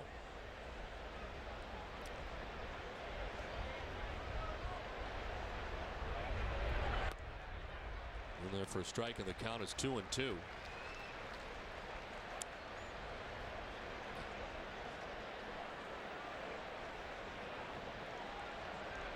And Kinsler, the top of the order, waiting on deck. 2 outs here in the 4th inning.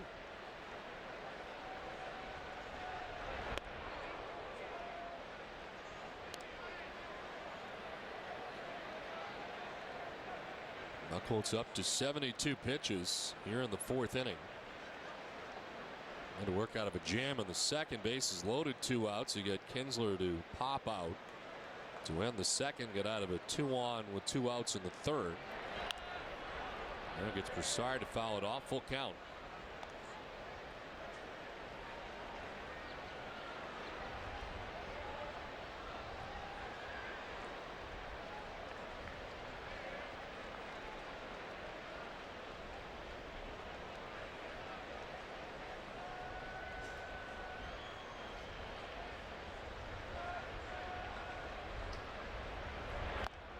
Foul tipped, held onto by Cash. 4th K for Buchholz. His first 1-2-3 inning of the day.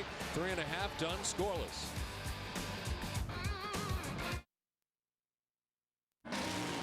Everything okay, Carl? I'm winning, right? Yeah, but the other drivers think Aflac sponsorship's giving you an advantage. Well, if you're sick and you can't work, Aflac pays cash fast to help keep you in the race. I know, but they see it a little differently.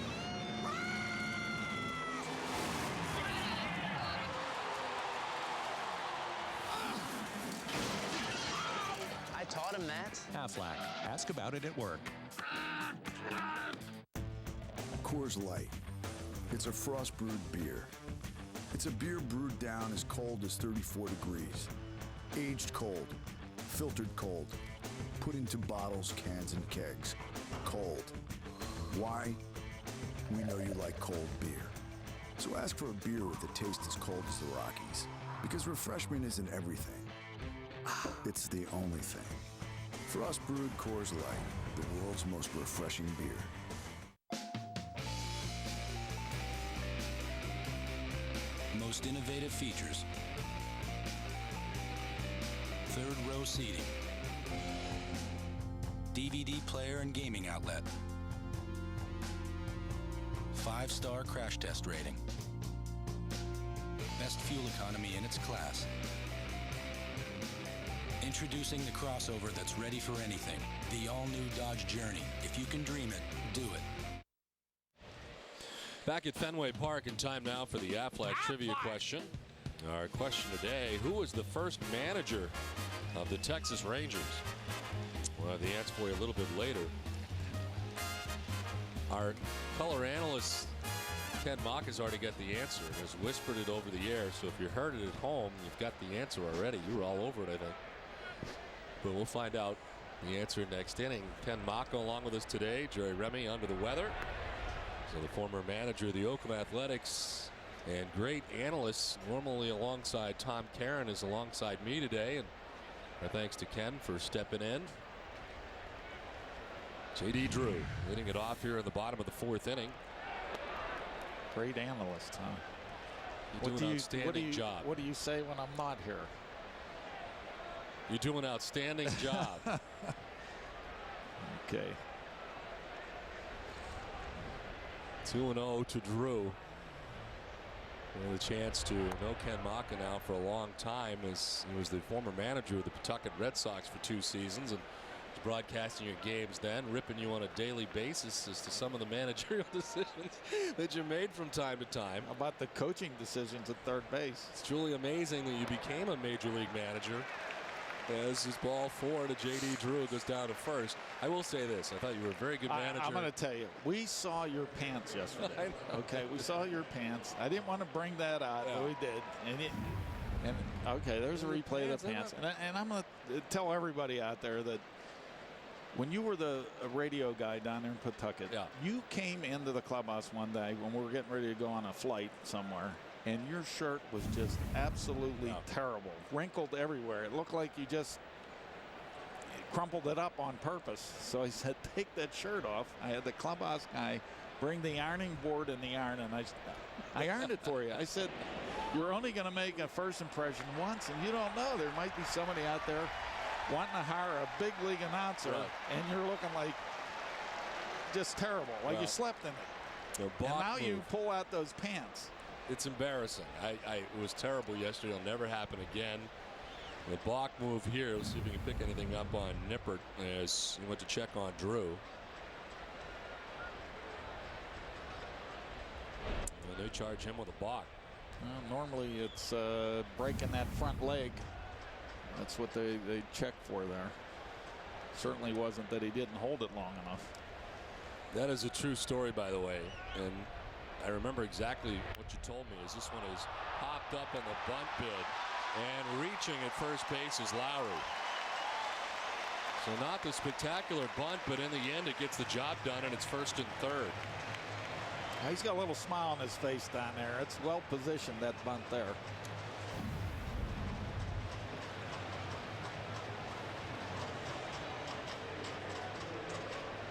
I think at first his reaction was when he saw it go up in the air, oh my, it's a lousy bunt. And then he got a smile on his face as he got down to first place. Works out perfect for him. As it's first and third, nobody out.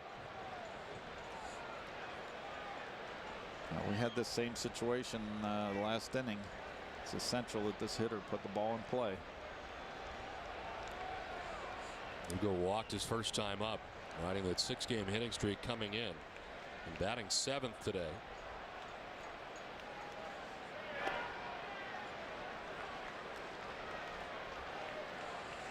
You told me that day, you said you're never going to make it to the major leagues unless you iron your stuff. You don't look like a major leaguer, you told me. You got right in my grill. You were managing even the radio you didn't look like announcer you didn't look like a major leaguer yesterday either. What were you even doing at the ballpark here?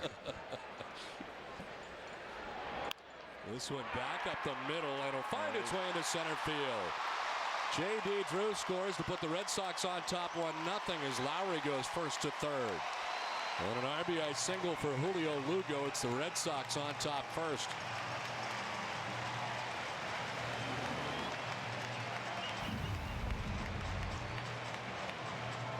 Fastball up in the zone. A little bit of an inside-out swing there, just perfectly placed there. I'll tell you what, good base running by Lowry. Great base running, good read, very aggressive. A little bit close at third, but very aggressive base running. Like to see that.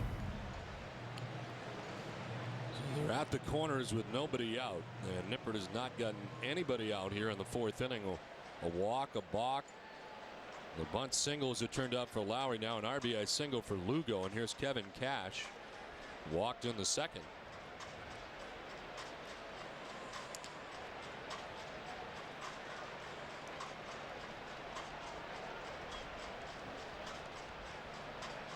Bluff to third, bluff to first, doesn't throw to either venue. Lugo looked like he was leaning a little bit, and they do have the base runner down there who's going to try to steal, so it's a good time to focus on that.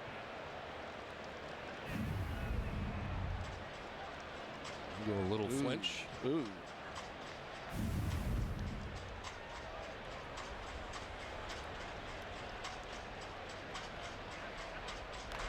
This one fouled off by Cash.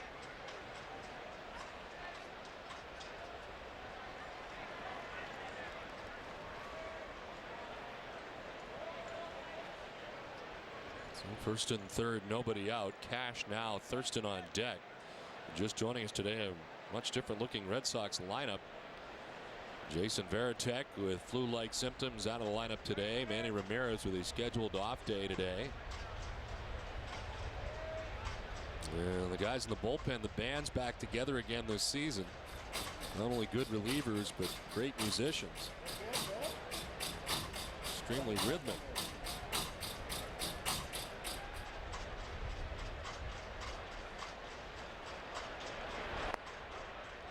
Outside for ball, and the count 1-1. Also a different looking look in the booth today. Ken Maka joining us. Jerry Remy under the weather today. Glad you've joined us on this Patriots Day. It's 1-0 Red Sox. They score first. After the Rangers have had many chances. It's Lowry at third, Lugo at first, and nobody out.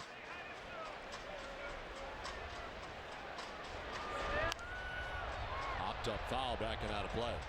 Really, Don, it's an honor to be up here. Not only an honor to be with you, but to take the place of the president. Okay. And I was, being that this is Patriots Day, I was wondering about the succession. You know, you got president, the vice president, president pro tem.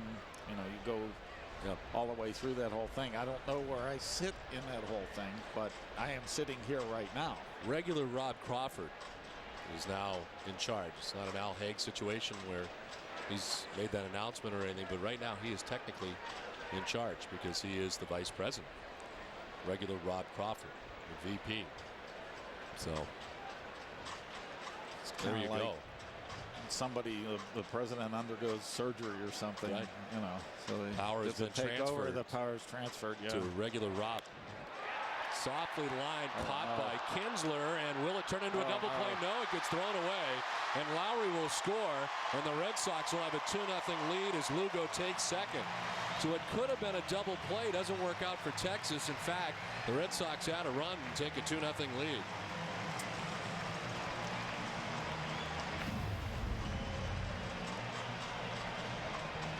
Well, not a very good base running decision again here, and it winds up to the Red Sox advantage. And here again, that fielding percentage we talked about with the Texas Rangers winds up get them an extra run and moving another runner into scoring position.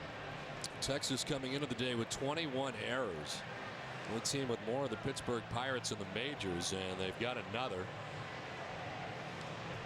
As Kinsler charged with the error that allows Lowry to score. Appeared that Kinsler had plenty of time to throw over there. You see a ball hit low like that in the infield, you got to freeze as a base runner. Lugo took a couple steps, and ball being hit to the second baseman puts you in jeopardy. Another look is Kinsler. Looks like he has plenty of time. Throws off balance, backing up. And I thought he had plenty of time to get his feet down and make an accurate throw.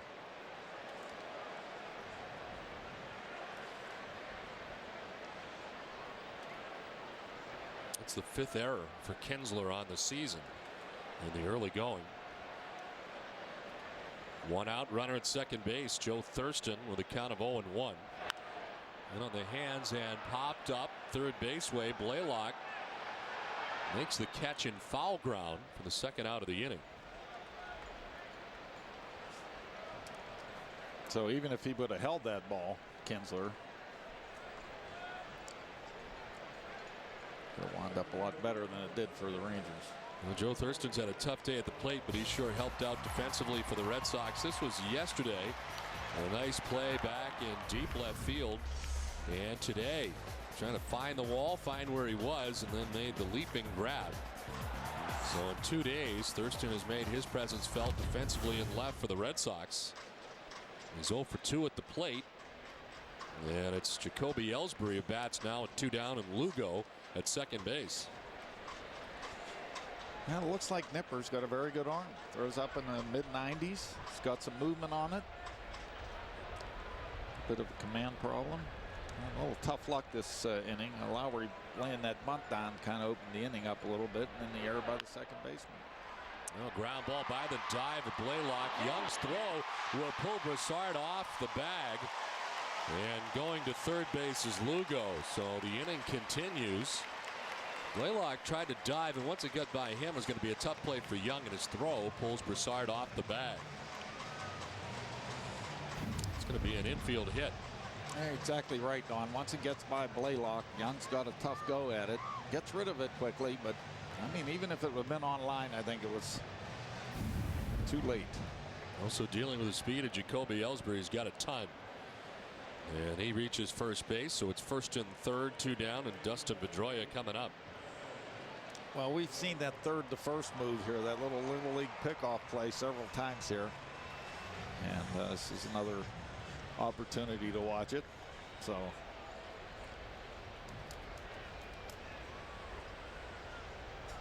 now Dustin Pedroia has fly to center. He is single to left. He's 1 for 2.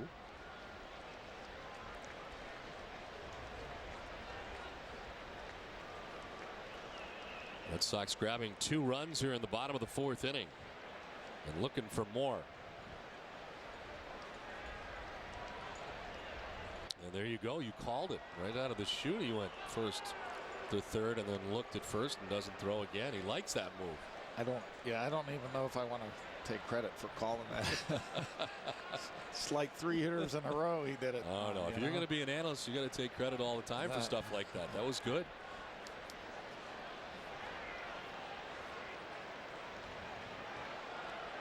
Lugo doing some dancing down there at third base. Grabbed the attention of Nippert. Now deals. Then it's a strike over the outside corner.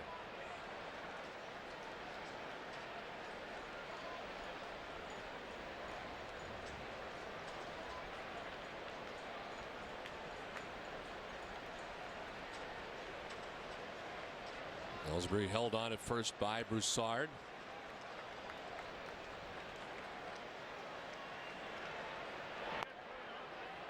Missing by much in the count, 1-1.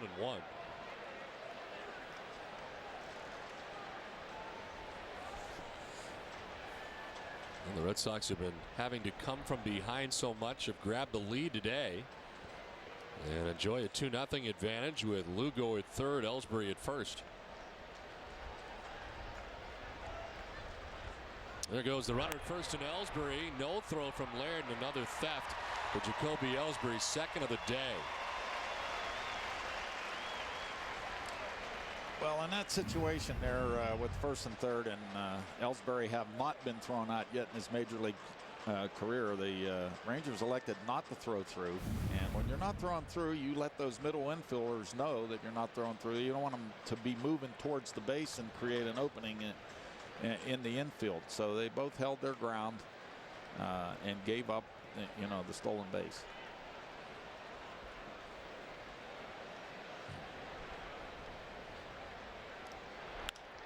Now Pedroia sends one out towards right center field. This will get down and roll. From third, Lugo scores. Ellsbury easily from second. It's a 2-run double, and it's a 4-0 Boston lead.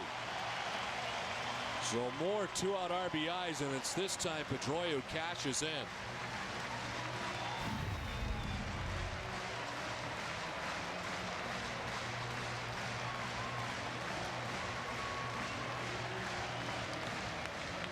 So Dustin with a big at bat yesterday and back in the starting lineup today, and this one gets by Hamilton. By the time he can run it down, he's back on the track, and it produces both Lugo and Ellsbury. And Dustin now in his 8th double already of this season has picked up RBIs 10 and 11 on the year. You got to love that, driving that ball to the opposite field with those runners in scoring position. Now the Red Sox have 4 runs. The Rangers could have gotten out of that inning with just 1, minimal damage, but the error created the opportunity for the Red Sox to score more runs. So they got 3 runs because of the error. What they're talking about that play earlier and what they're discussing here is they talk it over. Of course, Ellsbury got in a jam coming off third base earlier in the game.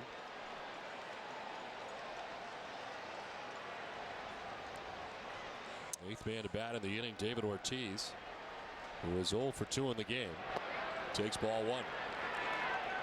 I was doing some base running instructing one year, and I did a little research on the number of runs you score with 2 outs. So to focus in on how important it is to turn the double play and get out of the inning, or to let these base runners know that they had to, run hard if it was a double play to keep the inning going. Keep the inning going. So let me give you this. What percentage of the runs do you think are scored with 2 outs? That's a good question. I have no idea. Take a guess. You've been doing baseball percentage of total number of runs are scored with 2 outs. I'm going to say it's not very high. Over 40%. Over 40%. I would never have guessed that. I would have said like 20. Over 40%. So it's so important for them to catch that line drive and throw the runner out at first. So now 3 extra runs because they didn't do that. 2 outs. Well, of course, you work for the Oakland A's, and you talk so much about on-base percentage, and I know that was something that was in your head every day as far as the way your whole lineup was kind of constructed there in Oakland. Was a lot of on-base percentage type guys.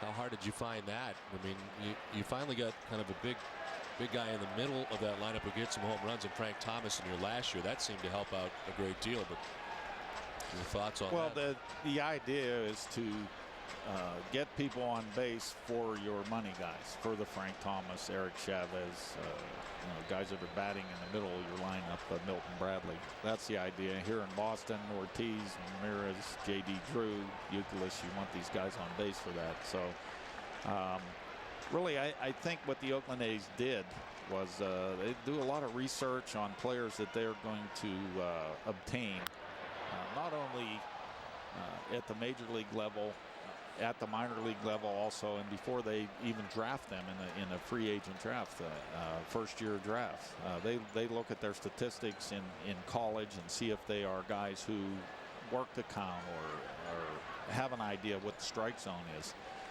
Not only for their on-base percentage, but really, if you look at it and study it as hard as they do, they keep charts on balls that you put in play that are out of the strike zone. So they only want you swinging at balls that are in the strike zone. Your batting average is a lot higher with balls that you swing at that are in the strike zone.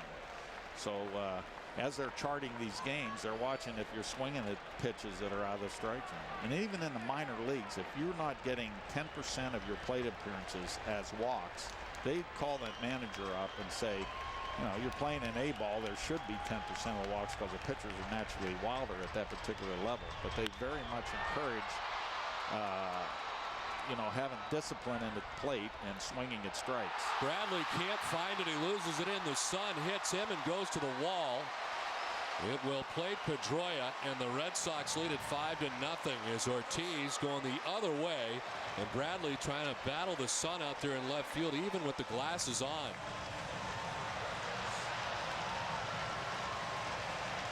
What a terrifying feeling when you realize you don't know where the ball is.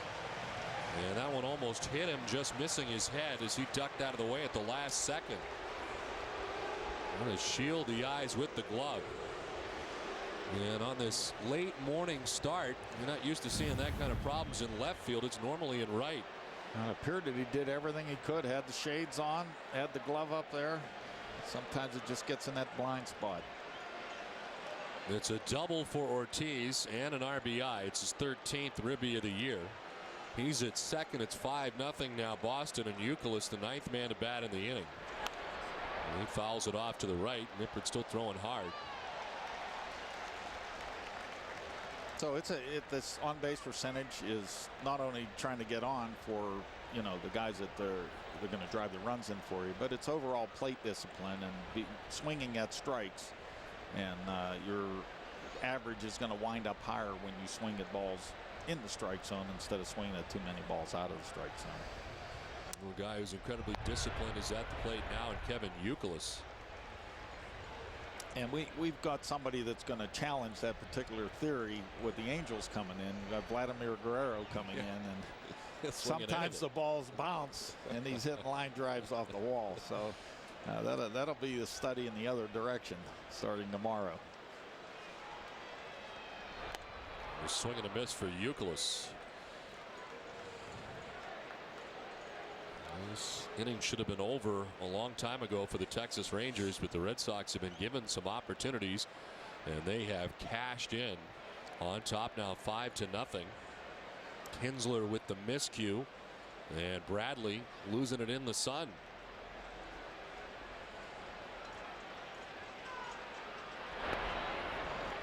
It's that combination that has led to the continuance of this inning. Lugo is headed in the wrong direction and off the back foot. Kinsler throws it away. Inning continues, and then this would have been the last out of the inning, but not only is it not an out, it's a double and another run. There's Milton Bradley with the shades on, can't see the ball. So we, in lieu of having the hockey game tonight, and they talk about plus minus, I talked about the 27 outs that you get every game. So the Red Sox gave away an out, so they're down to 26 the inning before, and now we've got a couple. We picked up a couple. The Red Sox picked up a couple of outs, I hear. So they're right now at 28. So the Rangers are going to have to get 28 outs this game. You're implementing a plus-minus system in baseball is what you're telling me. It's kind of the same thing as the NHL. Well, I'm just saying there's 27 outs. You give away 5 by making 5 base running mistakes. Yep. The other team only has to get 22 outs. And in this particular inning, we're The Red Sox are +2 in this particular inning. Well, down to first base on the walk goes Buchholz. The Red Sox have batted around. That's a total. Now Nippert's got astronomical number of pitches, so it's just an absolute avalanche right now. When the Red Sox win, you win at Dunkin' Donuts. Get a free 16-ounce iced coffee or iced tea with the purchase of a flatbread sandwich or pizza. Offer good after 11 a.m. the day after every Red Sox victory. Price of participation may vary, as well as the applicable taxes. It's a limited time offer between now and June 24th, so get yours while supplies last.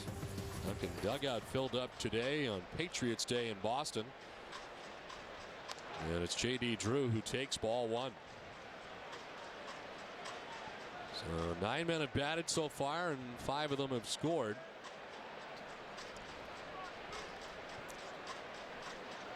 .49 pitches for Nippert since coming in. In relief of Kason Gabbard, who had to leave with an injury after 2 innings.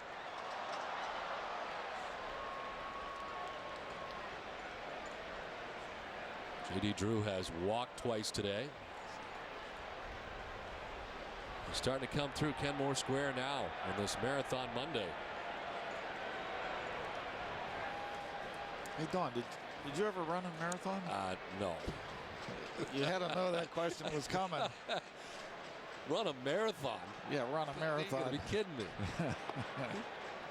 I'm going to tell you, I ran 2 races. They weren't marathons, but back when I was a coach for the Expos, I ran the Peachtree race, which is in Atlanta on July 4th. And then I did the Bay to Breakers in San Francisco, which that same year, which is from the Bay Bridge all the way across the city of San Francisco to the ocean on the other side, which is 7.5 miles. That's enough. So, 7.5? That's plenty. 7.5. Well, actually, the 7.5 mile run was a lot easier because the weather was kind of like this, cold. But Atlanta on July 4th. It was terrible. I called my wife after that run and said, you don't have to ever worry about me running a marathon because I'm dying right now. 3rd walk of the day for J.D. Drew. And it's back-to-back walks now for Nippert. I mentioned. Well, much like C.J. Wilson yesterday, when that pitch count gets up in a particular inning, now you have trouble finding the strike zone or making a quality pitch. So. And there's nobody, well, a little stirring going on in the bullpen out there right now. Well, for the first time, Franklin Herman is going to get up. And he'll start to warm up, but he's just getting there now. It's been a 27-minute wait for Clay Buchholz. And a bases loaded situation here for the Red Sox, who can break this wide open here. As Jed Lowry stands in and can't hold up. Lowry grounded out in the 2nd. Was bunting in the 4th. Ended up with an infield bunt single in the 4th. I'll bet you if you said that you made a commitment that you were going to run a marathon, I bet you'd get a lot of sponsors. You could drum up a lot of money. You try to kill me, I'd have a heart attack within the first 4 miles. Yeah, you could. Yeah, exactly. Maybe an oxygen tank company could sponsor me. They'll be lined up. Yeah, do you CPR know how people. long it would take me to finish? I mean, I could start on my Marathon Monday, but see on Wednesday sometime early in the morning. I'm amazed. And we yesterday had, of course, Sean Schilling along with us, Don Timlin, and Jacoby Ellsbury's friend Kelsey Hawkins. And they're all running today. Don Timlin always finishes an incredible time. He's done it 5 different years, as long as Mike's been here in Boston. A swing and a miss, and Lowry strikes out. The inning finally over, but the Red Sox score 5 times. The end of 4, it's 5-0 Boston.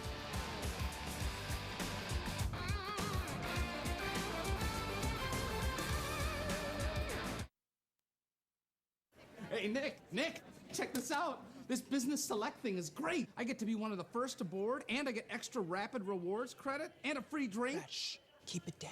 What? No, I want to shout this from the rooftops. I got Business Select! Hey, What? I know it's great, man, but if everybody knows about it, then everyone's gonna do it. Southwest Airlines new Business Select. You're guaranteed to be one of the first to board. You get extra Rapid Rewards credit, a free drink, and it's fully refundable. You're now free to be more productive. When you have two good teams, who wins comes down to who wants it more. Same goes for banking. That's why nobody will take better care of you or do more to earn your business than the people at Sovereign. It's that simple. Because at Sovereign, we want you to be the winner. Open a Premier checking account right now and get a $150 bonus. It's another way Sovereign does more to earn your business.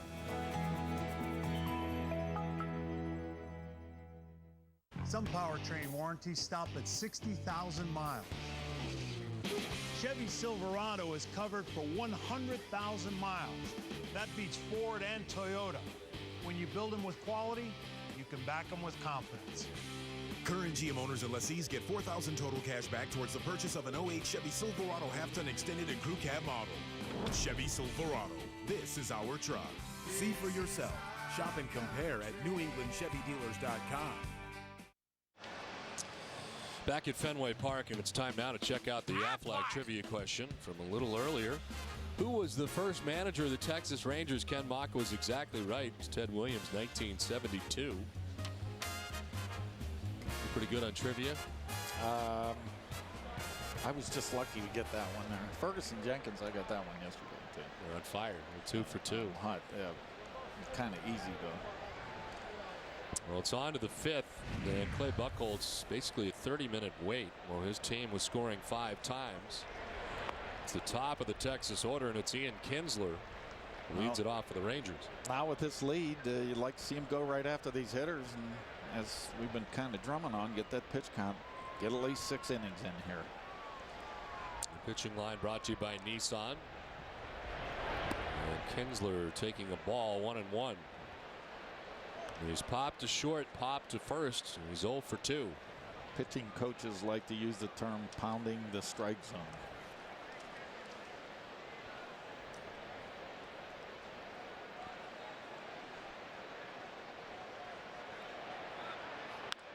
That's a relationship that works very well here in Boston between John Farrell and Terry Francona. I've always kind of been interested in the dynamics of coaching staffs. You were the manager. You had a few pitching coaches when you were there. It's a pretty important relationship. I think that relationship with a pitching coach, I was more of a pitching guy, even though I was a position player, but I was groomed under Buck Rogers, and he was very much a pitching guy. He was a pitching coach at Major League level at one time. But that relationship is, to me, extremely important. You have a relationship with your pitching coach and your hitting coach. Those two guys work with the players every day, and they have to be carrying your message to those players. You don't always have a chance to have time to drum your message into those players, so those coaches have to do that.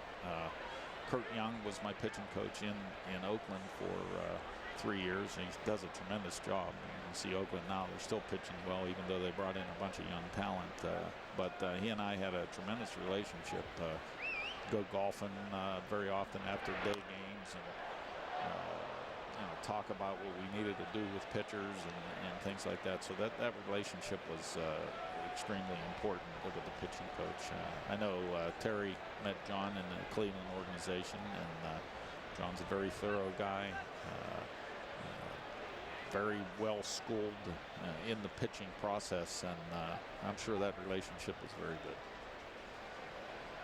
It was 1-2 to Kinsler, and he went around. So home plate umpire Gary Darling. Kinsler doesn't agree. And he's going to bark at him a little bit here, and going to be careful as Ron Washington, his manager, coming out to try to intercept that. Stops about halfway as Kinsler finally walks away. It's the 5th strikeout for Buchholz. Kinsler didn't think he went around. No doubter, I think, there. What do you think, Don? I thought he may have held up. But it's good to disagree. A little controversy this here? This one into right center field is over as Drew. And there's 2 down. Pound that strike zone. First pitch out there. And you're right here now about the pitch count. It's certainly needing a quick inning. Buchholz has not had a 1-2-3 all day with the exception of last inning in the fourth, but then the 30-minute wait and the pitch count up to 82 with 2 outs here in the fifth. And it brings up Josh Hamilton, who was struck out twice, once swinging, once looking, so he's not hanging around. He goes after that first pitch and fouls it off.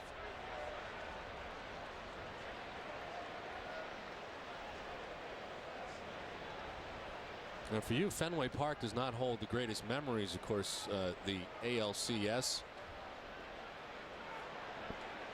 one was fouled off to the left back and out of play.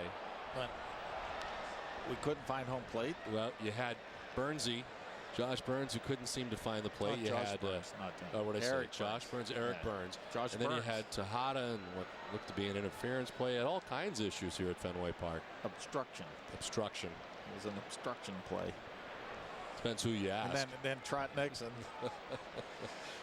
goes deep to center field. You got to bring up bad memories, huh? Actually, that particular series in 2003, I think, was just a tremendous series. Every one of the games, except for Game 2, was just on the edge of your seat the whole time.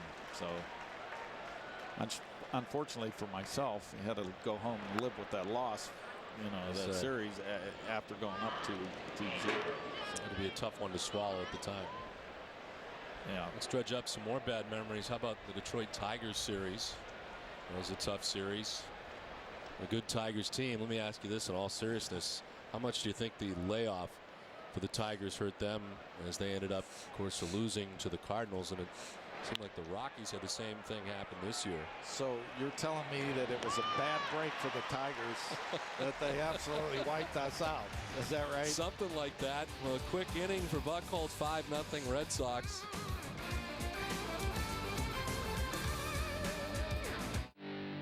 In the world where power and torque rule, Tundra just drove off with Motor Trend's 2008 Truck of the Year crown. And right now, you could save thousands with Tundra's first ever 0% financing for 60 months or lease for just $289 a month for 36 months. Tundra by Toyota. Designed, engineered, assembled, and proven in America. Hurry, these offers end April 30th. Where to, fellas? No, wait, let me guess. Fine Arts Museum. Actually, we're going to the game. Yeah! Hope you brought some sunblock, boys, because I'm looking at an awful lot of pale skin back there. Yeah, maybe we should get some shirts. That's not a bad idea. You know, there's Olympia Sports right up around the corner. Official, authentic, majestic, exclusive uniform supplier of Major League Baseball. Ah, much better, boys. And now we don't have to worry about spelling anymore. That had to be taxing. Get it at Olympia Sports. Ain't it good? Ain't it right? But you are with me here tonight. The music playing, our body swaying in time. Rock me gently, rock me. Baby, baby, rock me gently, rock me slowly.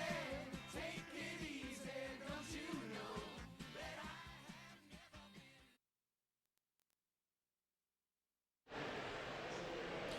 The ring raffle is back. You have 10 chances to win in this year's charitable ring raffle to benefit the Red Sox Foundation. Prizes include 9 genuine 2007 World Series rings and a special edition Red Sox Volvo C30. Tickets are $10 at Fenway Park and other locations. For more information, visit redsoxfoundation.org. Well, the 2007 World Championship ring. 5-0 Red Sox on top as we head to the home half of the fifth. Nippert's back on the mound. He's thrown 58 pitches in relief of Kason Gabbard, who lasted just 2 innings. As he left with an injury, Lugo sends one down the line, a fair ball. Bradley over to play it. Lugo to second base. And he's got himself a leadoff double, his second hit of the day, 3rd time he's been on base.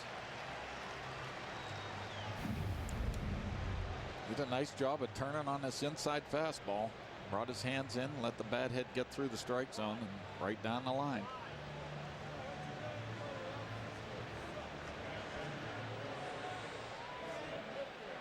So the double here to begin things in the 5th. And Kevin Cash coming up. Cash is walked and lined out to second base.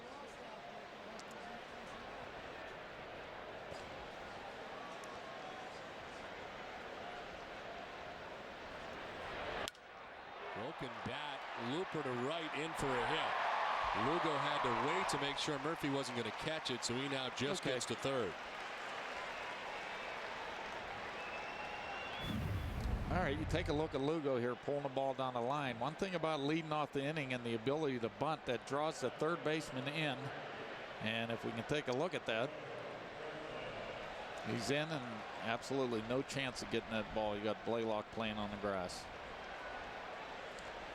Now with Cash, he's trying to move that runner over and does a nice job hitting it to the other side. It's always nice to pick up a couple of runs and add on, and he wanted to move that runner over with nobody out, get him over to third base, and winds up a double bonus, a base hit and moving the runner over.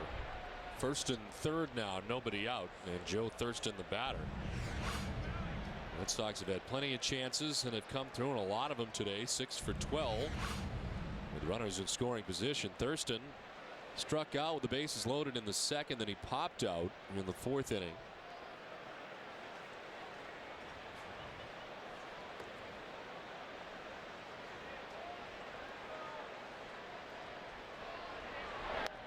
A swing and a miss, and it's 1-1. Thurston's from Fairfield, California. He is 28 years of age. Last year spent the bulk of the year at AAA Ottawa for the Philadelphia Phillies. Ended up 6th in the International League with 300 batting average. His big league time mainly with the Dodgers from 02 through 04. As he pops it up, foul off third. Blaylock battling the sun, and he makes the catch for the first out. We're here at Fenway Park in Boston. Don Orsillo and Ken Maka in for Jerry Remy, bringing you Boston Red Sox baseball in high definition and Dolby Digital 5.1 surround sound on NESN. Coordinating producer of Red Sox baseball is Russ Ken. Senior coordinating director is Mike Narachi. Associate producer is Jeb Fisher. And NESN's executive producer is Joel Fell. Red Sox doing all of their scoring in the fourth inning, scoring 5 times as they sent 11 men to the plate. Ottawa, he played in Ottawa last year? Yes, the Phillies were in there, of course, when you were managing in the International League. That was the home of the Montreal Expos top farmhand. We spent some time. We did. Did you like Ottawa? I liked Ottawa. I liked Toronto better. How about Montreal? Did you ever get to Montreal? I did with you. Absolutely. Had the red carpet rolled out for you there in Montreal. Don and I had an off day, and we still had some connections with the people in Montreal, so we arranged for some seats and sat right behind home plate, toured the clubhouse, visited with Philippe Alou. Exactly. It was a major league day. And I made him press his shirt before we left. First and third, one down here in the fifth. Jacoby Ellsbury's been on twice. Walking an infield hit. He's got 2 thefts today. It's outside. League leaders brought to you by Olympia Sports.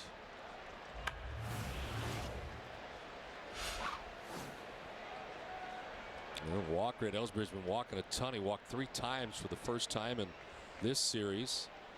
The Cust on the top of that list. Ellsbury with the team leading 13 walks takes a pitch inside. So first and third and 1 out here in the fifth.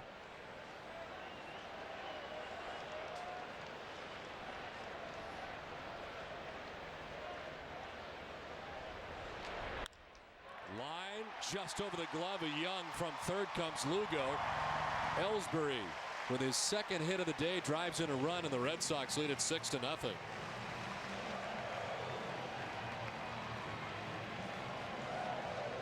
It's going to bring Ron Washington out of the dugout. Nipper trying to log some innings for him. And into his third inning of relief. Well, here you see this line drive here, and I want you to take a look at the base runner. He did just a great job of holding up. As soon as he sees the ball hit on the line, he kind of holds up and lets the ball get through, and then he moves up to second base. So a good job of base running there by Cash.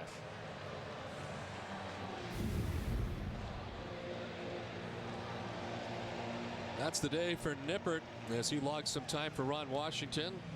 Herman making his way in, but it's 6-0 Boston with 1 out here in the 5th.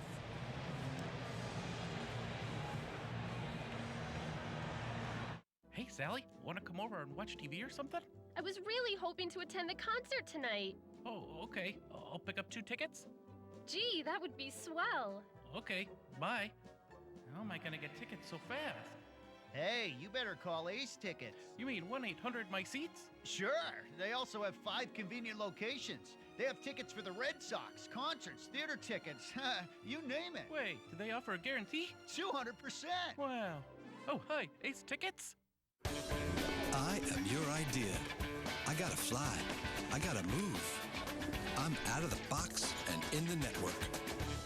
In the zone and on your mind. Don't stop me now. Give me Rico. Rico's always ready to move me. Send me. Here, there, everywhere. This is how we go. Let's go. Rico.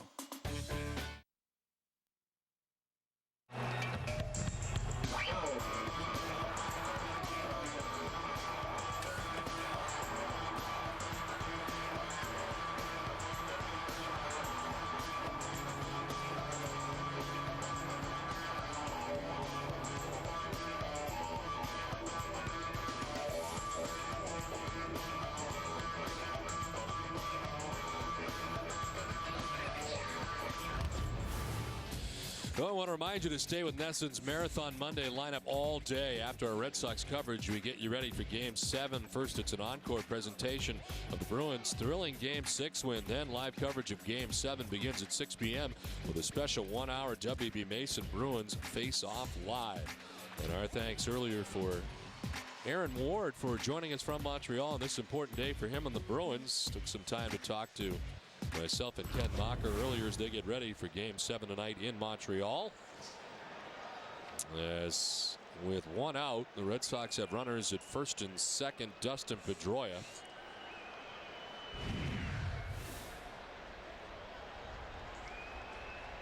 Who has a single, a double, and he is flied out. This call to the bullpen is brought to you by your New England Ford dealers, and the new pitcher is Franklin Herman. Well, Franklin Herman, another big arm, former Oakland A, traded to the Tigers in the Ted Lilly coming from the Yankees, and Weaver going from the Tigers to the Yankees, and Bonnerman going to the Tigers with him. So always had a big arm, always had command problems. You see 95, 96, mid-90s fastball, always had command problems. He spent the entire year last year at AAA Oklahoma and was re-signed by Texas during the offseason. One pitch, he's got Pedroia to fly to right, and there's 2 down in the inning for David Ortiz. David grounded out in the first. He struck out in the third, doubled in the 4th inning. 1 for 3 with an RBI today. A swing and a miss. As an opposing manager, how did you guys go about dealing with David Ortiz? How would you pitch him? Well, we like throwing the ball in on him. I think the first series that he played in Japan, Oakland tried to pound him inside. Takes it the opposite way with authority, and it's high off the wall. Around from second comes Cash. From first base, Ellsbury is going to try and score. He will. 2 more Boston runs and an 8-0 Red Sox lead. Big Poppy driving in a pair. Really, David's strength's hitting that ball to left center. He hit the home run the other night to left center. Here he gets another ball. It's,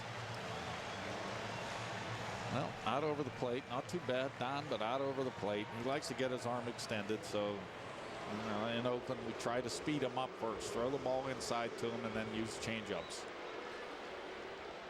Well, coming into this game today, you look at this Red Sox lineup, and you wonder, as you see Thurston in there, Cash in there, Lowry back in there getting a start, and you say, you know, Manny's not in the lineup today. Is the Red Sox going to be able to put together enough offense? Well, they have in a big way. 8 runs on 10 hits right now as they bat here in the home half of the 5th. Youkilis 0 for 2 with a walk.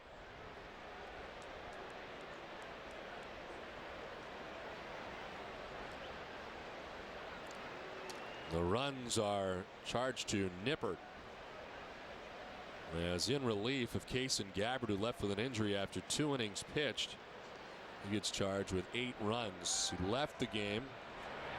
We've recently found out with back tightness, and I'm going to go ahead and assume that it took place perhaps on that strange delivery in which his foot gave way and then the back tightened up on him. Mike Lowell checking out the Red Sox media guide. That's a couple doubles for Big Papi today. He's coming out of that season starting slump. Looks very nicely.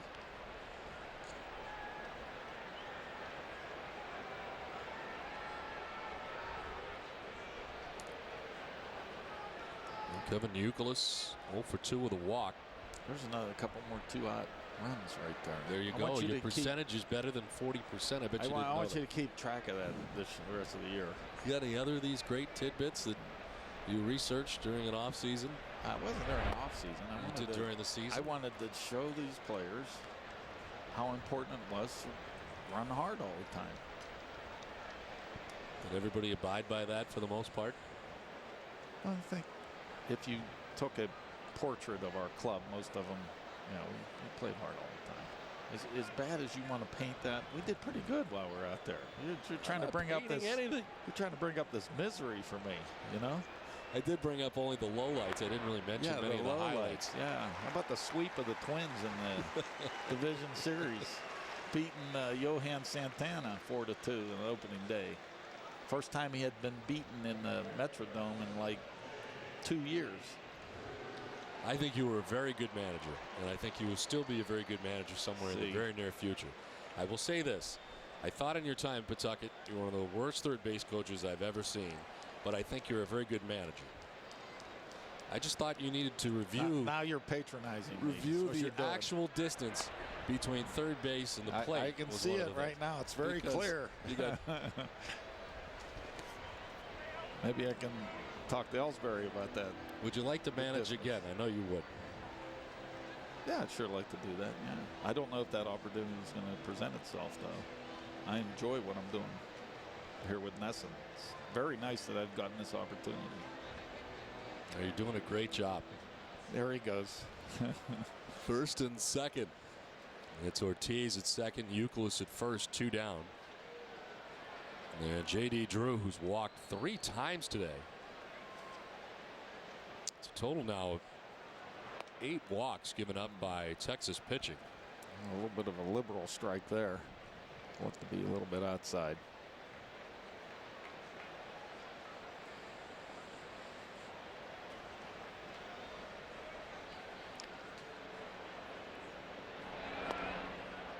Ball 2, 2-1. Well, the manager on the other side now, you've got a 8-0 game, and you're trying to just get through the game and still have some people that you can use in the bullpen available if you have a chance to win the game the next day. So perhaps Herman's going to be out there only in the 5th inning, so you've got some innings to cover here. So perhaps Herman's going to be out there eating up some innings.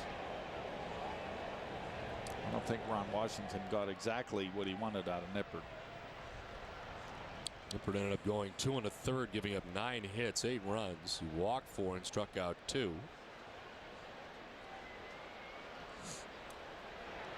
J.D. Drew, the 8th man to bat for the Red Sox here in the 5th after they batted around and then some in the 4th inning. Fly ball left field. Milton Bradley, who battled the sun earlier, makes the catch this time. And it ends the inning, but not before the Red Sox tag on 3 more runs. It's 8-0 Boston after 5.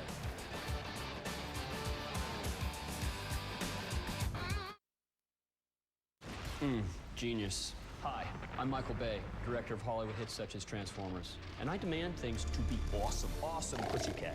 Awesome barbecue. Awesome pool. That's why I'm getting Verizon Files. With the awesomeness upload and download speeds. Isn't that right, awesome Verizon guy? Yes, sir. Blows cable away. Introducing upload speeds over 1,000% faster than cable. And you know what the word for that is? Awesome? Bingo. This is fiber optic straight to your door. This is Fios. This is big.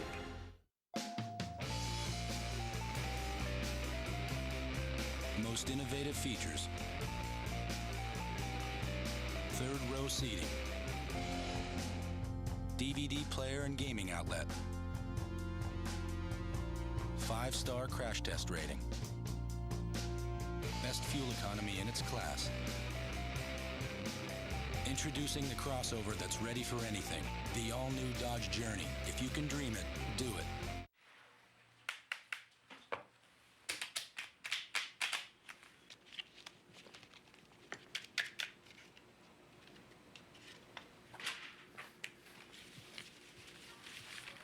You need a little... I'm good. Okay. Maybe touch a deal. Yeah, okay. There's a better place to play. Foxwoods Resort Casino, home of the only poker room in New England. Check out the action at foxwoods.com. Coming up after the game, it's WB Mason's Extra Innings with Tom Karen, Ken Maka, and Nick Cafardo. Not only will they recap today's series finale against the Rangers, but they'll also start getting you ready for Game 7 between the Bruins and Canadiens from Montreal. It's all coming up right after the game, live on NESN. So not only are you going to be recapping, but you're going to be talking hockey too. I know you're a hockey fan from Pittsburgh. You're a Penguins guy. If the Bruins win tonight, yeah, that's who they'll be playing. Penguins. So he'll be fired up, ready to go. No. So Milton Bradley is ready to go as he leads it off here in the 6th inning. This Chara guy they have, he's just... You're worried about Chara, John. I am. He's built like a 747. He covers the whole ice. They stuck him on Kovalev and just absolutely shut him down. Kovalev is, former Penguin. He's a pretty good player. And he's Russian, so they put him on Malkin. He's a Russian guy. He likes to cover Russian guys. You don't get that kind of commentary everywhere. Saw David Ardsma warming in the pen. As Buchholz now up to 90 pitches. It's Bradley, Blaylock, and Botts to bat here for Texas in the 6th inning. Been some long waits today for Clay Buchholz while the Red Sox were scoring 5 in the 4th, 3 more in the 5th, and he's had to wait. Sometimes I think a starting pitcher doesn't mind when they're putting up that many runs if they have to wait around a little bit.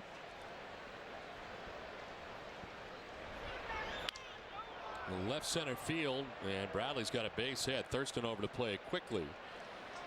And Bradley's first hit of the day. It's the 5th Texas hit. I see you keeping score here. You got pitch count, you get everything else. When you were a manager, is that what you would do during the game as far as pitch count goes?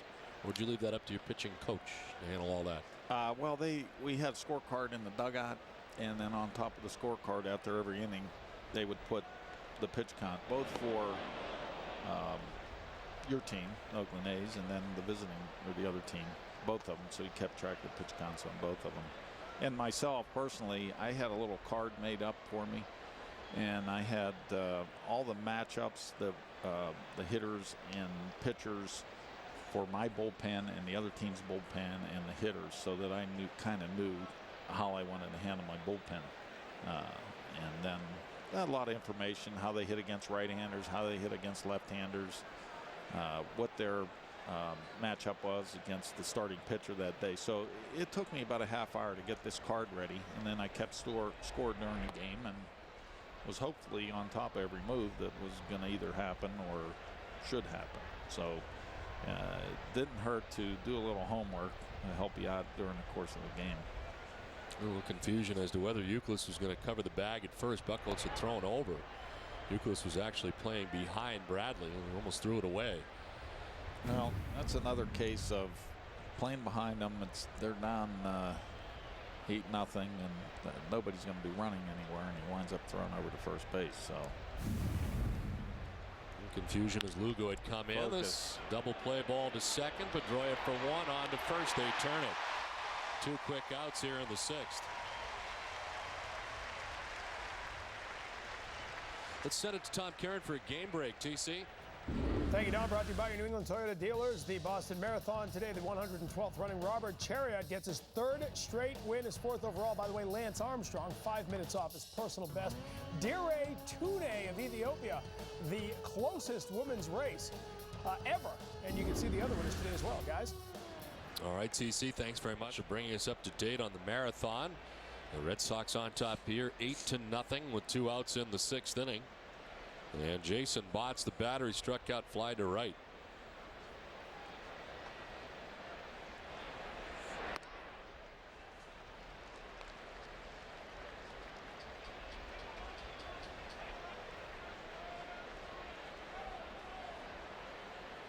Buchholz today 5 2/3 so far. He's given up 5 hits, no runs. It's 5 strikeouts. There's a strike, and it's 0-2. Longest he's gone in any game this season is 6 innings, and he has not yet thrown over 100 pitches in any of his outings this year.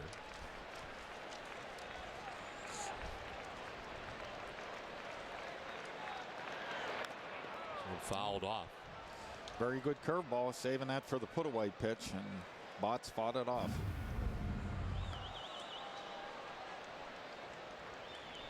Got a piece of cash, too. That's a Zito-like, that depth that he has on that pitch.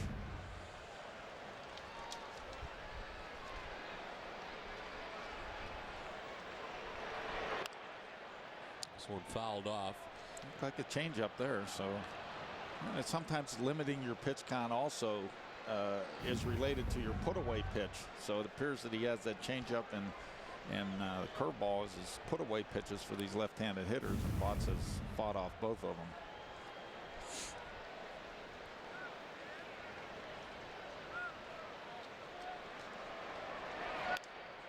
Check swing foul up into the top deck off to the left. Well, lots of sunshine here today as it's turned out. When we first arrived, it was cloudy and cold. It's still cool here, but blue skies above. Lights have been on here at Fenway Park all day as it started cloudy, but it's turned into a very nice Patriots day in Boston. Breeze blowing in from center.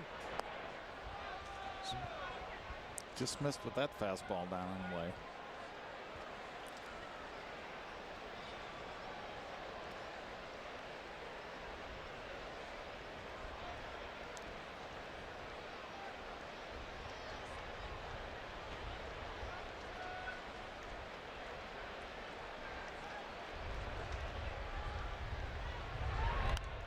Fouled off, and it's still 1-2.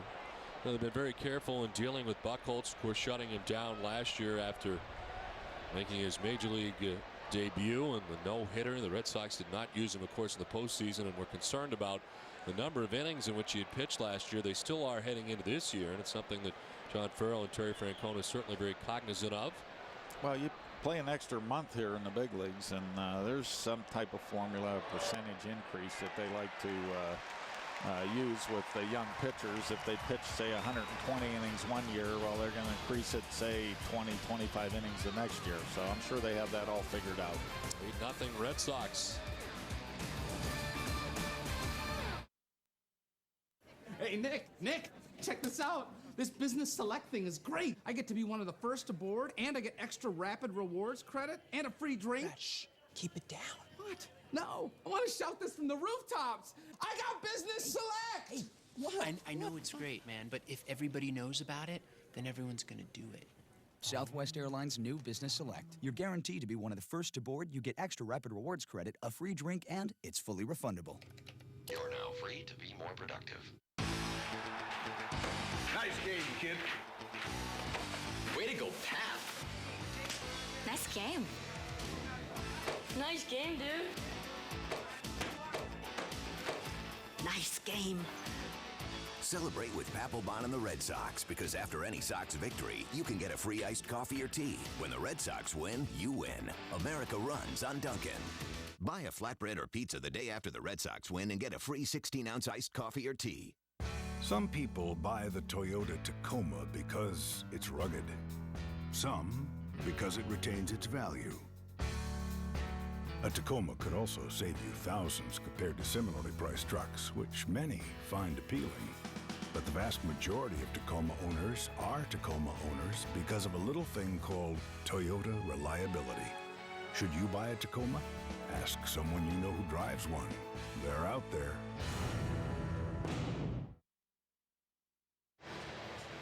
For every Red Sox game that goes into extra innings or the Sox record a save, CVS Pharmacy will donate $500 to Children's Hospital Boston. CVS Pharmacy is the official pharmacy of the Boston Red Sox.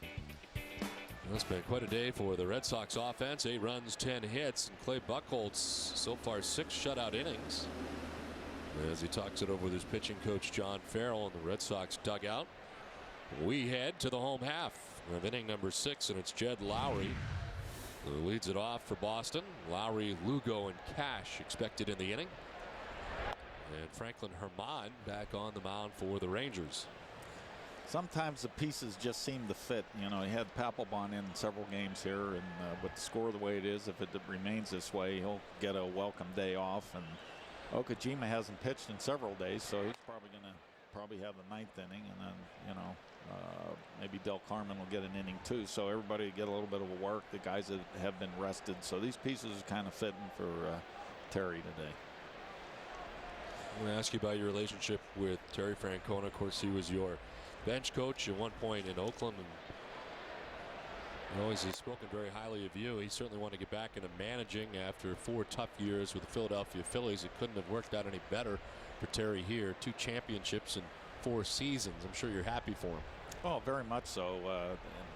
I kind of said earlier that what I wanted really in my bench coach my first year managing was somebody that had previous managerial experience, and I knew Terry from the days up in Montreal. I knew the attitude he had, and he was a good baseball man, and I stayed in touch with him over the course of a bunch of years. We managed against each other out in the Arizona Fall League back in 1994, and occasionally would go out to eat, and met his dad, and it was all good. And Terry, it was so good having somebody there that had great experience and upbeat attitude and a great sense of humor. Even when times got tough, he was able to lift you up a little bit, and I appreciated what he did for me. And then they took me to the All-Star game one year there in Detroit. That was very nice of him to do that, and I wish him a lot of luck here. This is a very difficult place to manage, and he's done such an outstanding job here bringing 2 world championships to the Red Sox that and wind up getting a nice contract, and things are going good for him. Lowry with a leadoff walk as Lugo jets one to left field, hard off the wall. Bradley will play it. Lowry to third. Lugo pulls it up around first base. Hit it so hard he's held to the single. And it's 1st and 3rd now for Boston in the 6th, and the hits just keep coming. It's 3 for 3 for Lugo. Well hit ball there.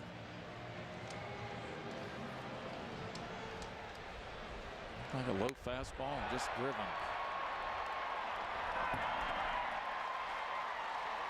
So 1st and 3rd and nobody out as Kevin Cash comes up. Lugo yesterday watching Lowry play shortstop, and Lugo has come out today swinging the bat. A walk, a single, a double, and now another single. He's also driven in a run today. I talked about Milton Bradley's intensity. I mean, great job of playing that ball off the ball and firing him back in, holding Lugo to a single there. So even though the score is 8-0, that intensity is still there.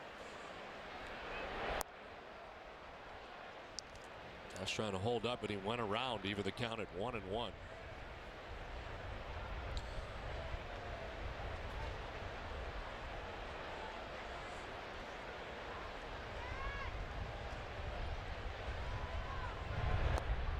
that bench coach position is such an important position for so many managers, some not so much, but the relationship here between Terry Francona and Brad Mills has been outstanding, and Mills has been alongside Terry as long as he's been here in Boston, and the two go back a lot of years. Yeah, they played together in Montreal. Great relationship. Another thing the bench coach has to do is got to hang out with them a little bit. You're going to have tough times over the course of the season, and you've got to have a sounding board. And and let your emotions come out and let somebody listen to some of the stuff that's built up inside you. And I'm sure Brad does a great job of doing that with Terry. Last night I stopped on Weston and downtown there and met with Ron Washington and sat there and just listened to him talk for a while. If people really think this job as a manager is easy, you should have been part of that conversation we had last night, because it's a tough job. You're getting hit from all sides, the press, the players, sometimes your staff, the coaches, the trainers, they're having problems. The general manager's coming down, ownerships wants to know what's going on. So you can get smacked around pretty good, be punch drunk before the day's over with all the things that do happen in the course of a day. So Ron, I was Ron's sounding board last night. He let me know everything that was going on. So, and now he's got another tough game he's facing today. Well, of course, Ron Washington was your third base coach when you were in Oakland, and it's been a tough day for the Texas Rangers, as that is now a total of 10 walks allowed by Texas pitching today, and it loads the bases with the most recent walk to Kevin Cash here in the bottom of inning number 6. Nobody out, bases loaded for Joe Thurston, who's 0 for 3. He struck out, popped out, the third baseman on 2 occasions.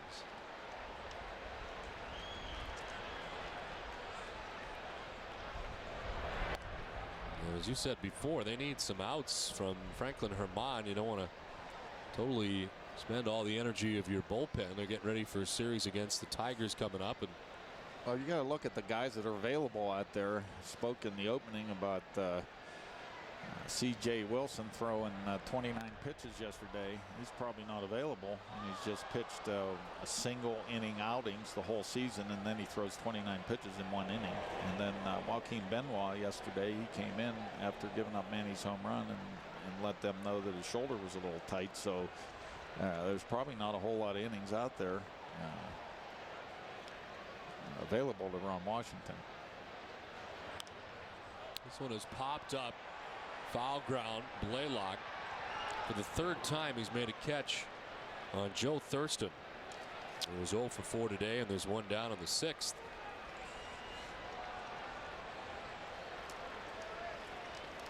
And it's back up top for Jacoby Ellsbury. He's been on 3 times today after grounding out in the first inning. He's walked, singled again, driven in a run. He's got 2 stolen bases. He scored 2 runs. And he bats with the bases loaded, 1 out here in the bottom of the 6th inning. And takes ball 1. Farrell still talking it over with Clay Buchholz, as Clay has gone the first 6 innings today. He's thrown 103 pitches. There is action in the Red Sox pen. David Ardsman was up earlier. A strike, and it's 1-1. And when you bring those guys in, and perhaps there'll be 3 relief pitchers for the Red Sox today, 1 inning, 1 inning, 1 inning, that leaves them all available for the next day also. So kind of get yourself in a rhythm a little bit with using your bullpen and having guys available for the next day.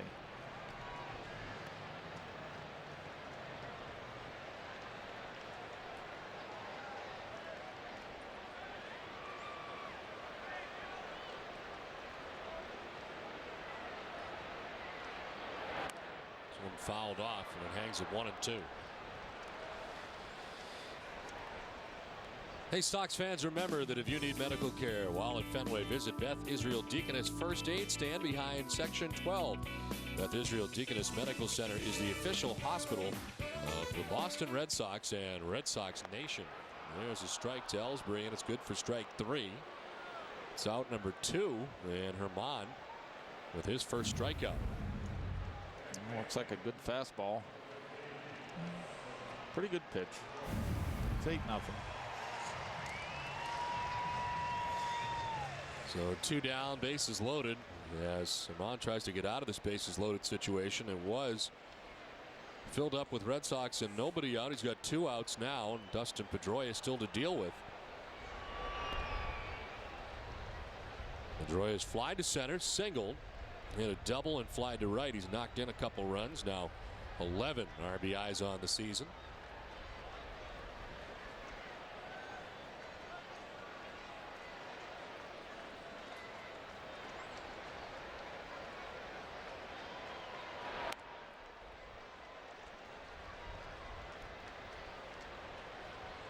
One thing we've seen in Terry Francona is that he sticks with guys a lot. We saw it with veterans at times in the past. Kevin Millar struggling a lot of his season. We saw it last year with Pedroia, where he started so poorly last year, hitting just 115 for better than a month. He was into May hitting that and stuck with him. Turned out to be the rookie of the year and has been hot ever since. Well, I think it leads to confidence in the players. If you go out there, I was a bench player in the major league, so every time I got to play, it was like an emergency. I needed to get a hit or two, so I could be in there next week or the next day or whatever. But the confidence that he had shown in Pedroia, I think, really paid off and paid tremendous dividends for the Red Sox, for the team, for Terry, for everybody. You sit down in spring training and you evaluate the players, and you see what they can do and they can't do, and you're hoping they can play like they can play. And even if they get off to a rough start, showing that confidence absolutely paid off in this particular case.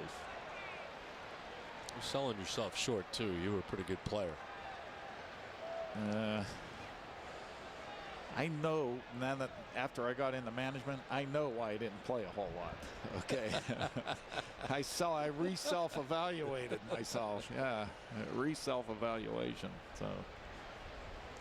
Well, you flourished in Japan. One of the guys going over to Japan over there and playing in Japan. We've seen a little bit of what that's like for the first time this year. The center field. Hamilton's there and he makes the catch. It ends the inning as Herman gets out of a bases loaded, nobody out situation without giving up a run, but the Red Sox already have 8 of them. Looking for a Ford car or truck just got easier at coastalmotorgroup.com. Yankee Ford in South Portland, Brunswick Ford in Brunswick, and Rockland Ford in Rockland are the Coastal Motor Group. So if you're looking for a new Ford car or truck, coastalmotorgroup.com has got some fantastic deals. CoastalMotorGroup.com also has an incredible selection of used cars and trucks from up and down the coast. Check us out 24/7, CoastalMotorGroup.com. Hey, it's always on, CoastalMotorGroup.com.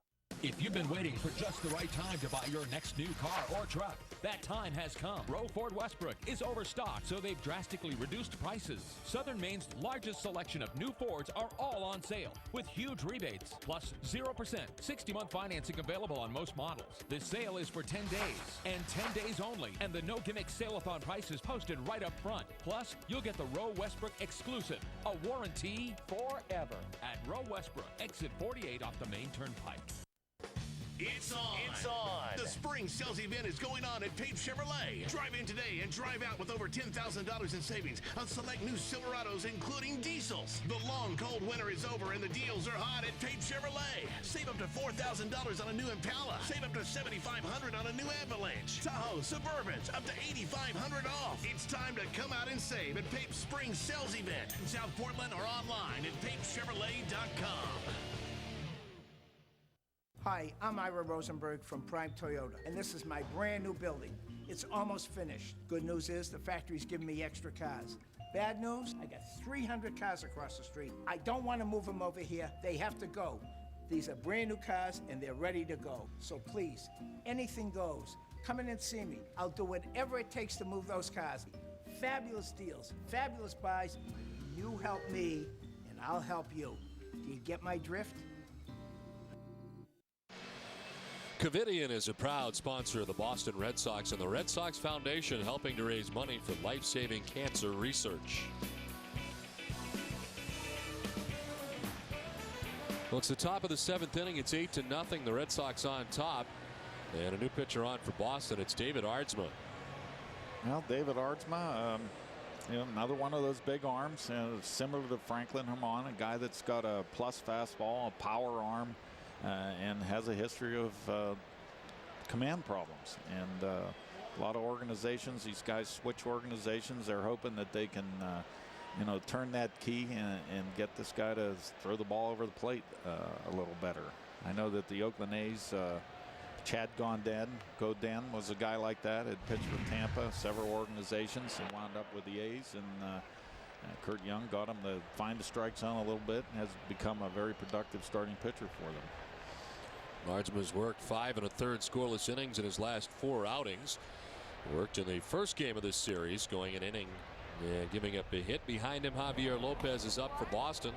Pretty good outing today for Clay Buchholz. He goes 6 shutout innings. Giving up 5 hits. He walked 2 and struck out 6. Look back over Buchholz's outings this year, and perhaps prior to today, the best start that he had was up against the Yankees in a 6-inning effort, giving up the 1 run, but that night was outdueled by Chin-Ming Wong, who had tossed a complete game 2-hitter. But a very good outing today for Buchholz, all told, just giving up the 5 hits and no runs. Absolutely a great outing and a bounce back outing. Really, one of the things that happens in the development of young pitchers is you want to see how they react after they have a bad outing. Okay, and when I was a minor league manager, I sometimes would let that young starter out there and get beat around a little bit and see how he could handle the bounce back thing. And a very nice job today by Buchholz, coming back off a not too good outing. Oh, that last outing you speak of in New York, just 3 2/3 and giving up 7 runs on 8 hits. It started badly for him in that game, giving up the back-to-back home runs to Abreu and Rodriguez, but bounces back here today. A leadoff walk for David Murphy, and Gerald Laird now stands in. Last thing the Red Sox really wanted was a leadoff walk with an 8-0 advantage here in the 7th. Pound that strike zone.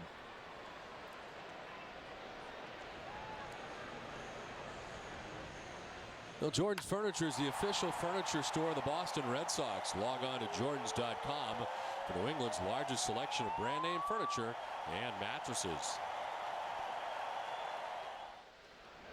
Only the Green Monster getting in on the act this year, as Gerald Laird takes the strike.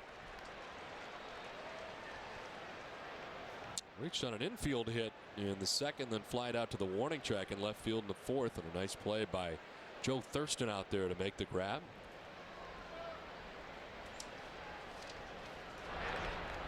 So it kicks off Cash, and to second base goes Murphy.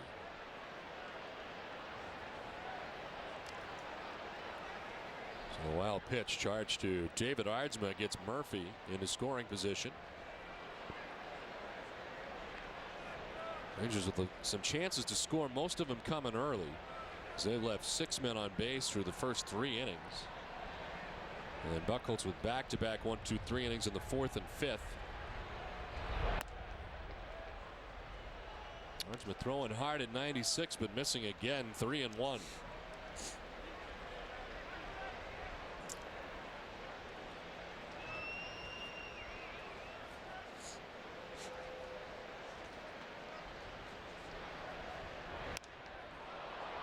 Fly ball to left. Thurston back, looking up.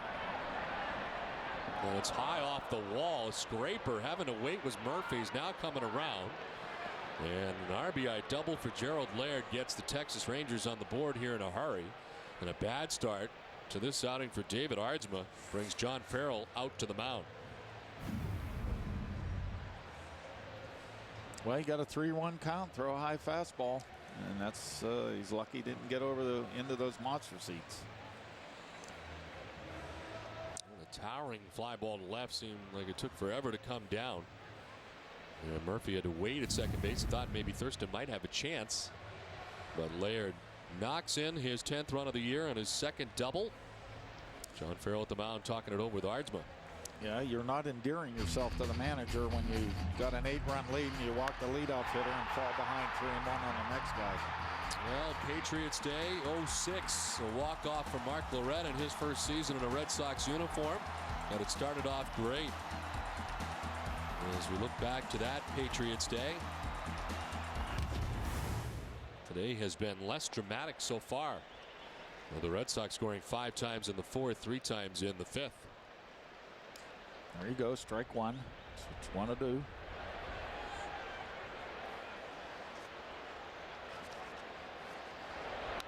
Seems over the years that after Patriots Day, the Red Sox have headed on the road right after that. It was not the case this year, part of the homestand with the Los Angeles Angels of Anaheim coming in. You have a hard time with that new name of the whole California Anaheim Angels. If it didn't change so much, it might be easier. But how many times have they? Well, like you said, California, Well, they were Anaheim. Los Angeles Angels first, Yeah. weren't they? Yeah. Los Angeles. To strike out, Broussard's gone. Second time he has struck out today. Got the split finger. Had thrown 2 good fastballs in there for strikes. Got Broussard out on his front foot and a strikeout. Anyway, Josh Beckett here tomorrow night in Game 1 of the series against the Los Angeles Angels of Anaheim. Against Jared Weaver, who's 1-3 and has a 3.60 ERA. And Dice K will be matched up against right-hander John Garland. And of course, without Kelvin Escobar and John Lackey, so a tough start to their season without 2 of their big starters. But you know what? They have a very deep farm system, and they've had some young pitchers step up and fill in the gap. So they're leading the Western Division right now without their 2 top starters. And it looks like Escobar may be out for almost the whole season. And I read in the paper today where Lackey is at Rancho Cucamonga having a couple rehab outings. 1 down, Laird at second base. First run of the game for Texas comes here in the top half of the 7th inning. As Kinsler takes the strike, and it's 2-1. Well, before I came into the Red Sox organization, I was a coach with the Angels, and they were called the California Angels. So they have downsized. They went from covering the whole state to. If I'm not mistaken, you were part of a bus crash that took place with the Angels some years ago. On that bus, yeah. We were going from New York to Baltimore after a night game, an extra inning game in Yankee Stadium, and the bus driver didn't have that nap that the hockey players had, and he just kind of drove right off the road. So it was a little bit frightening. There's some people injured in that as well. Yeah, the manager Buck Rogers, broken leg, broken elbow. Yeah, it was not pretty. Yeah. The thing I remember, I was on the bus that crashed, and the thing that I remembered was I looked up, and Chuck Finley was standing on top of the bus with a window, pulling the window out, pulling people off the bus. Chuck Finley. Then we got another walk. And then there's 2 in the inning for Ardsma. A walk, the first batter that he faced, the 4th batter that he faced. It's 1st and 2nd. And Michael Young, the batter. Young, a double in the 1st, a walk in the 3rd, fly to right in the 5th.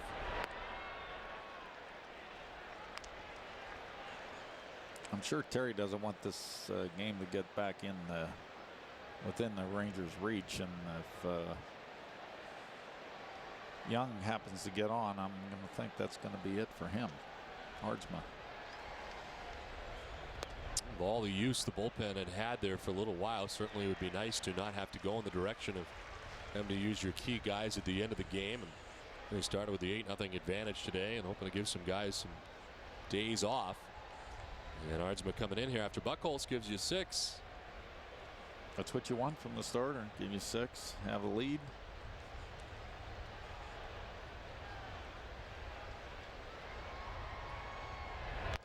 Swing and a miss. Ardsma bounces back nicely, striking out Michael Young. His 2nd K, and there's 2 down here in the 7th. That's going to do it for Ardsma, as Terry Francona will have him finish on a good note with the strikeout. Well, Ardsma with a good fastball, and he's got some late life, able to strike out Broussard and Young. The 2 walks in the inning, and that's the day for him. Javier Lopez will make his way in to face Josh Hamilton. We'll step aside with 2 down here in the 7th. It's an 8-1 Red Sox lead. Everything okay, Carl? I'm winning, right? Yeah, but the other drivers think Aflac sponsorship's giving you an advantage. Well, if you're sick and you can't work, Aflac pays cash fast to help keep you in the race. I know, but they see it a little differently.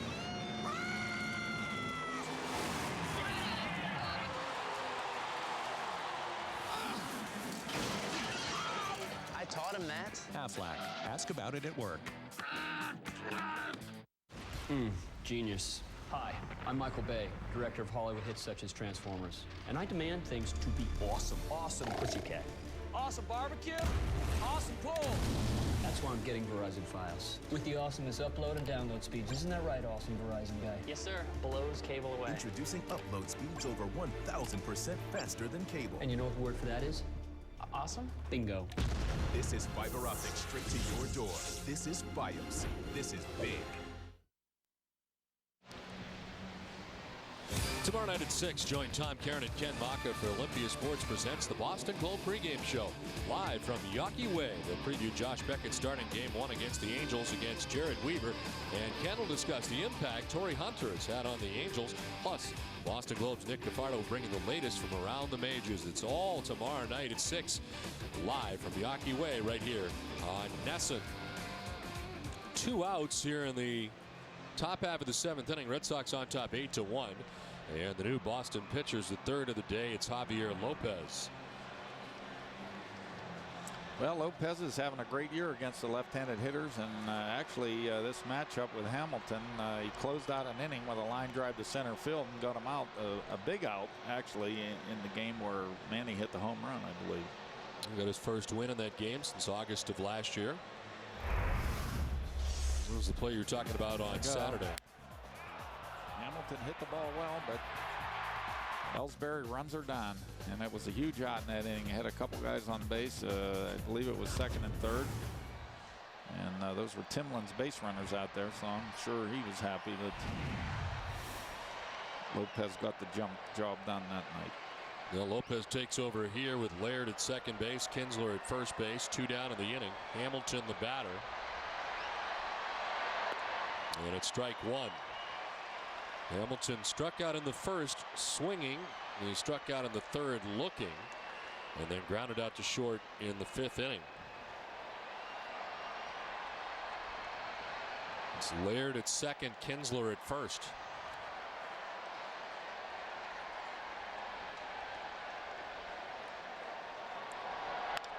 Fly ball left field, Thurston headed back. One hops the wall, is around from second comes Laird. It's an RBI double for Josh Hamilton, and a run for the Texas Rangers. It's now 8-2 Boston. Stopping at third that time was Kinsler on the double by Hamilton. The run charged to Aardsma has so far been touched for 2. That looked like a fastball, and Hamilton pulled his hands in well and inside out of that ball.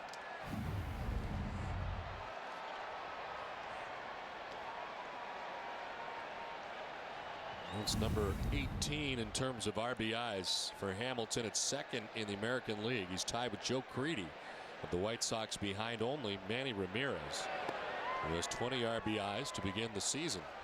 That brings up Bradley, and Bradley, for me anyhow, is much better against left-handed pitchers than right-handed pitchers. And he shows more power batting right-handed. He's 1 for 3 today, a single his last time up. And a swing and a miss has him down 0-2. Manny Del Carmen up in the Boston pen. Already seen Aardsma and Lopez out of the Red Sox pen.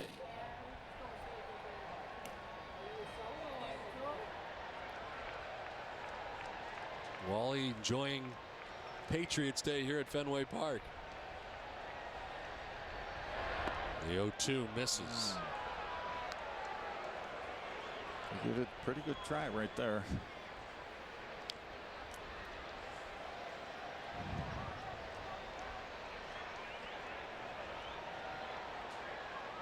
Kinsler at third, Hamilton at second, 2 down.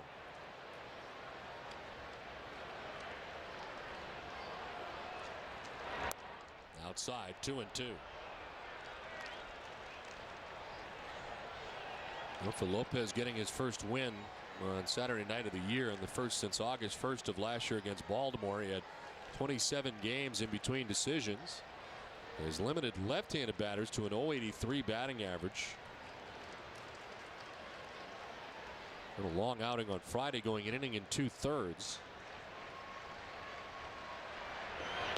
And he strikes out Bradley impressively to end the inning. The Rangers get a run back. 7th inning stretch, and it's 8-2 Boston. It's time for a Sports Desk update with Tom Caron.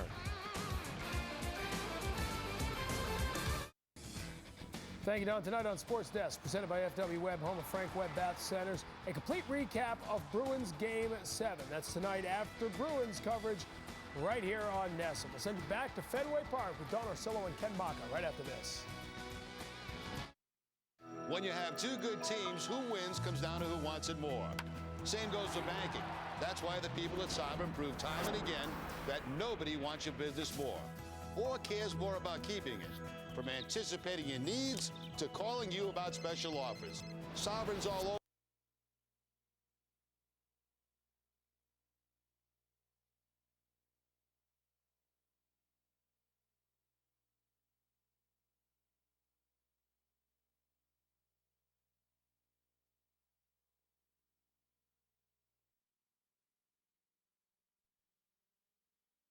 Work. Good job, guys.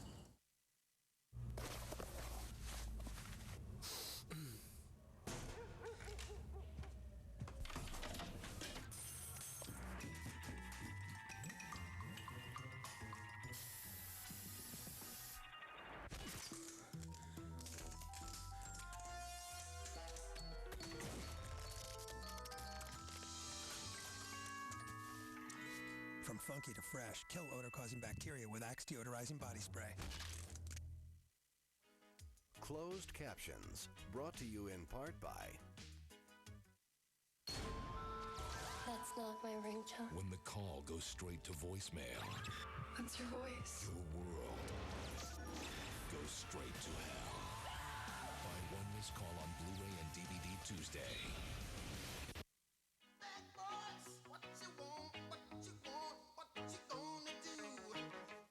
My dad has a major problem with anxiety. After almost losing my life twice, I made the choice, I'm going to live life. This overwhelming fear come over me that I'm going to die.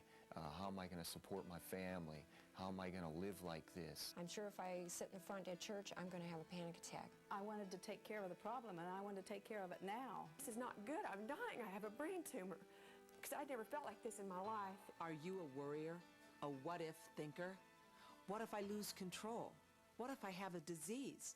What if I'm drinking too much? Do you feel tired, depressed, and overwhelmed? Maybe you've tried therapy. Maybe you've tried medications, and you still don't feel good or feel in control of your life. I don't have that fear anymore. Instead, I embrace life. It truly allowed me to free my mind. How long are you going to live with anxiety? Are you going to let it control you for the rest of your life? Please call right now for an informative, motivating, free CD that will tell you how you can take control of your anxiety and depression. Call now and this wonderful free CD could be in your mailbox within a week, offering you hope and help. I enjoy life now. I live my life now exactly the way I want to. It might just help you because it gives you a boost of confidence and to do whatever you want to do. Thanks be to God and the program from the Midwest Center. A whole new life is at my doorstep, and I'm going to walk through and I'm going to enjoy it. There's a healthy way of living every day that will give you more energy, a much happier, more positive attitude, and make your life a lot more fun.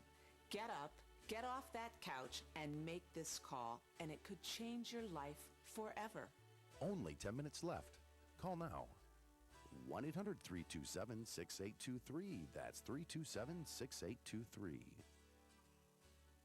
My name is Nicole Healy. I work full-time, and with GoDaddy, I'm starting a part-time business. Breathing Space Home is a feng shui consultation company. Registering a domain name gives your business real credibility. Being able to buy several different domain names at a reasonable price was very important. GoDaddy is a wonderful service for someone like me. Just go to GoDaddy.com. Well, I'm very grateful for GoDaddy's low prices. Yeah, I've been a full-time deputy now for 8 years. Worked at the post office as a letter carrier. Some of the guys I work with there were being back here later tonight. Hey guys, I'm Dan Marino. And I'm Larry the Cable Guy. Get her done. I lost 22 pounds with Nutrisystem. I lost 50 pounds. Losing all that weight feels great and makes me look even better.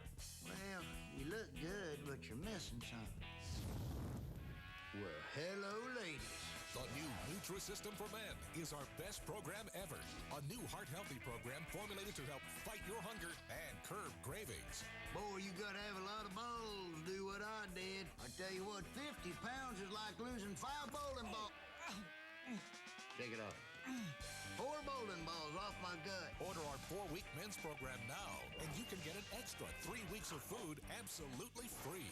Nutrisystem does all the work. I just eat and eat. I lost 22 pounds. And I lost 50 pounds. Get her done. Call now, 877-530-7493 to find out how you can get 3 extra weeks absolutely free.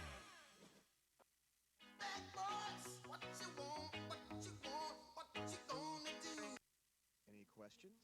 No. You know. We're not magicians, we can't read your mind. We need your questions, each and every kind. Will this react with my other medicine? Hey, what are all these tests even for? Questions are the answer.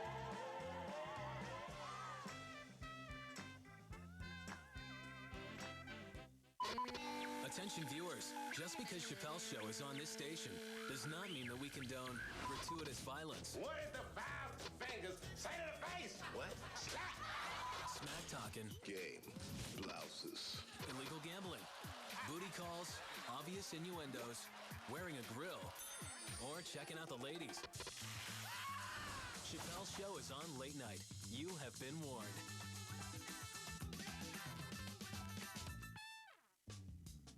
They say when you're over the hill, is when you pick up speed. The silver foxes are the greatest horse out there. I mean, this guy's got so much to give, so much to say. That's what mentoring is all about, is one person that sees that glimmer in your eye and sees the question marks in your eye.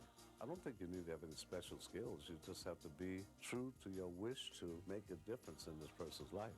So share what you know. Be a mentor. Cross over the bridge to Fortin's Home Furnishings. Room to room, we've got it all. It's easy to make the best choice when you have the most choices. Largest selection of appliances, electronics, mattresses, and furniture. Enjoy the ultimate shopping experience in our 24,000 square foot showroom. It's all under one roof at Fortin's, and I personally guarantee it'll be worth the trip. Cross over the bridge to Fortin's. Room to room, we got it all.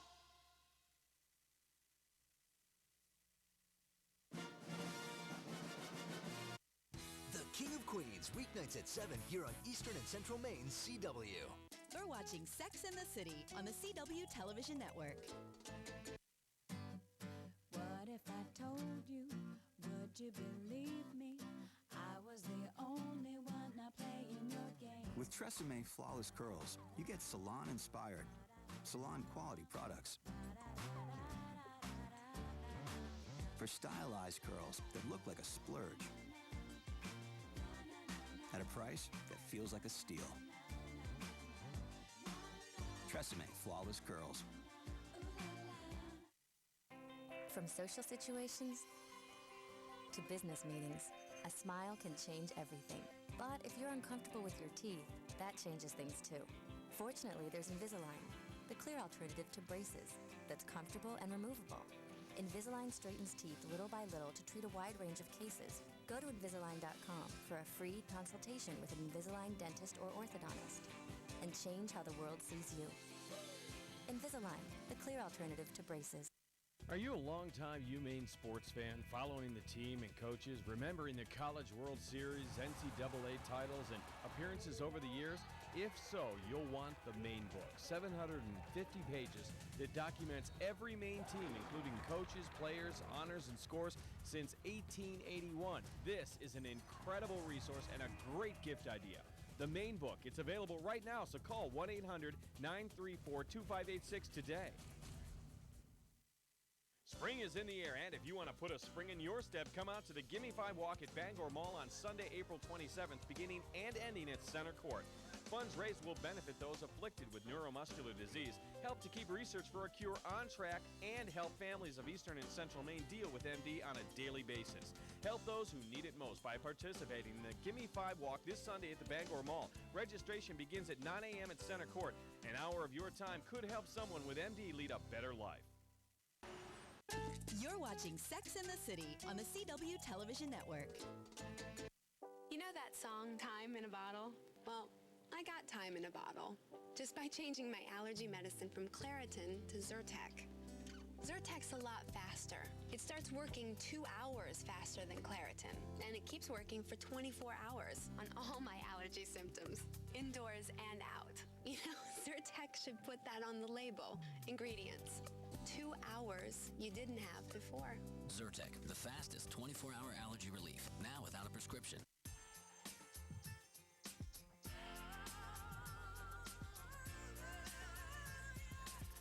Make your hair wishes come true with Pantene. The power is in the provitamin formula to make damaged hair stronger, frizzy hair smoother, and dull hair shine with health in just 1 week. 3 wishes, 1 line of conditioners. No wonder top beauty magazines made it the #1 awarded hair care brand. Pantene. Shine. I used to think yogurt was all the same until I did a little reading in the yogurt aisle.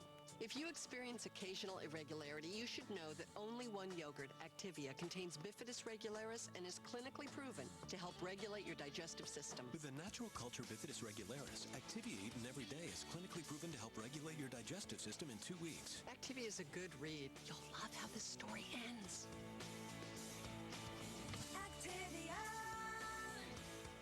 It's not every day you help someone stand up to abuse, but I'm here to change that. The Steve Wilkos Show. Weeknights on the CW. The Daily Buzz, weekdays on the CW. Let's take a look at the flow of it. You're watching Sex and the City on the CW Television Network. What if I told you? Would you believe me? I was the only one not playing your game. With Tresemme Flawless Curls, you get salon-inspired, salon-quality products. For stylized curls that look like a splurge.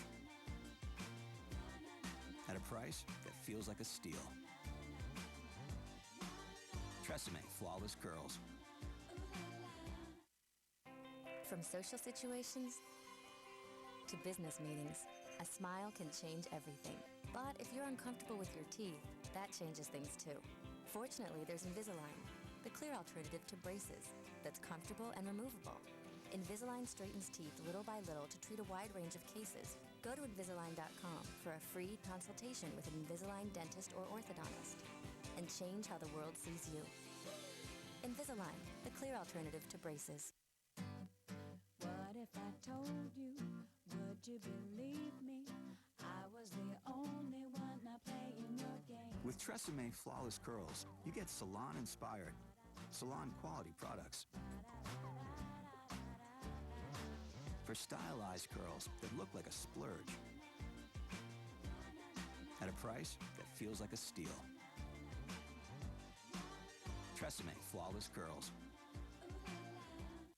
You know that song, Time in a Bottle? Well, I got time in a bottle just by changing my allergy medicine from Claritin to Zyrtec. Zyrtec's a lot faster. It starts working 2 hours faster than Claritin, and it keeps working for 24 hours on all my allergy symptoms, indoors and out. You know, Zyrtec should put that on the label. Ingredients: 2 hours you didn't have before. Zyrtec, the fastest 24-hour allergy relief, now without a prescription. Closed captioning and other consideration for Sex and the City, provided by... When Kate couldn't get pregnant, I just don't like your uterus. She hired someone who could. Did you just stick your gum under my coffee table? I don't know. Baby Mama. I'm sorry I yelled at you. I'm sorry I farted into your purse. What? Rated PG-13. You know that song, Time in a Bottle? Well, I got time in a bottle just by changing my allergy medicine from Claritin to Zyrtec. Zyrtec's a lot faster. It starts working 2 hours faster than Claritin, and it keeps working for 24 hours on all my allergy symptoms, indoors and out. You know, Zyrtec should put that on the label. Ingredients: 2 hours you didn't have before. Zyrtec, the fastest 24-hour allergy relief, now without a prescription. Buy a pre-owned vehicle you know you can depend on. Choose a GM, Chrysler, or Toyota, factory certified pre-owned from Central Maine Motors Auto Group in Waterville. Factory certified means you're protected by a rigorous inspection process. You're protected by a factory warranty. You're protected with roadside assistance. Get the reliability of new with the affordability of used. From Central Maine Motors Auto Group, where factory certified pre-owned GM, Chrysler, and Toyota vehicles cost you less. When we first met, you inspired me. All I wanted was to be your friend. But you turned your back on me. All you care about is power and control. This is Smallville. Cryptic symbols, alien ship. These threats are real. Someone has to protect the world.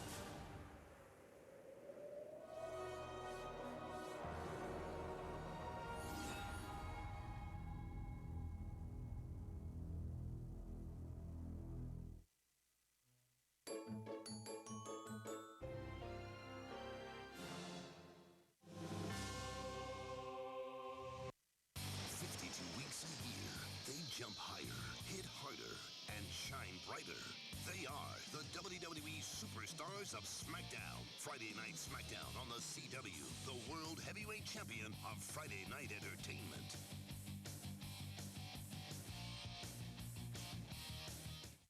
Only one station. Oh, Lois, you a show full of...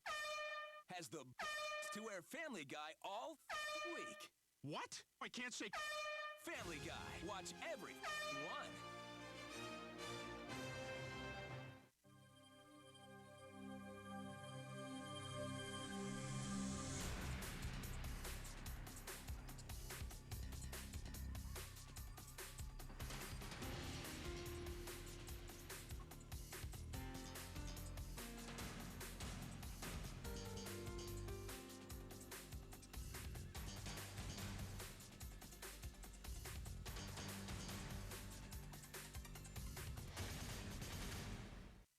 Triglycerides or trigs have to do to get noticed. Normal triglycerides are below 150. High triglycerides increase your risk of heart disease.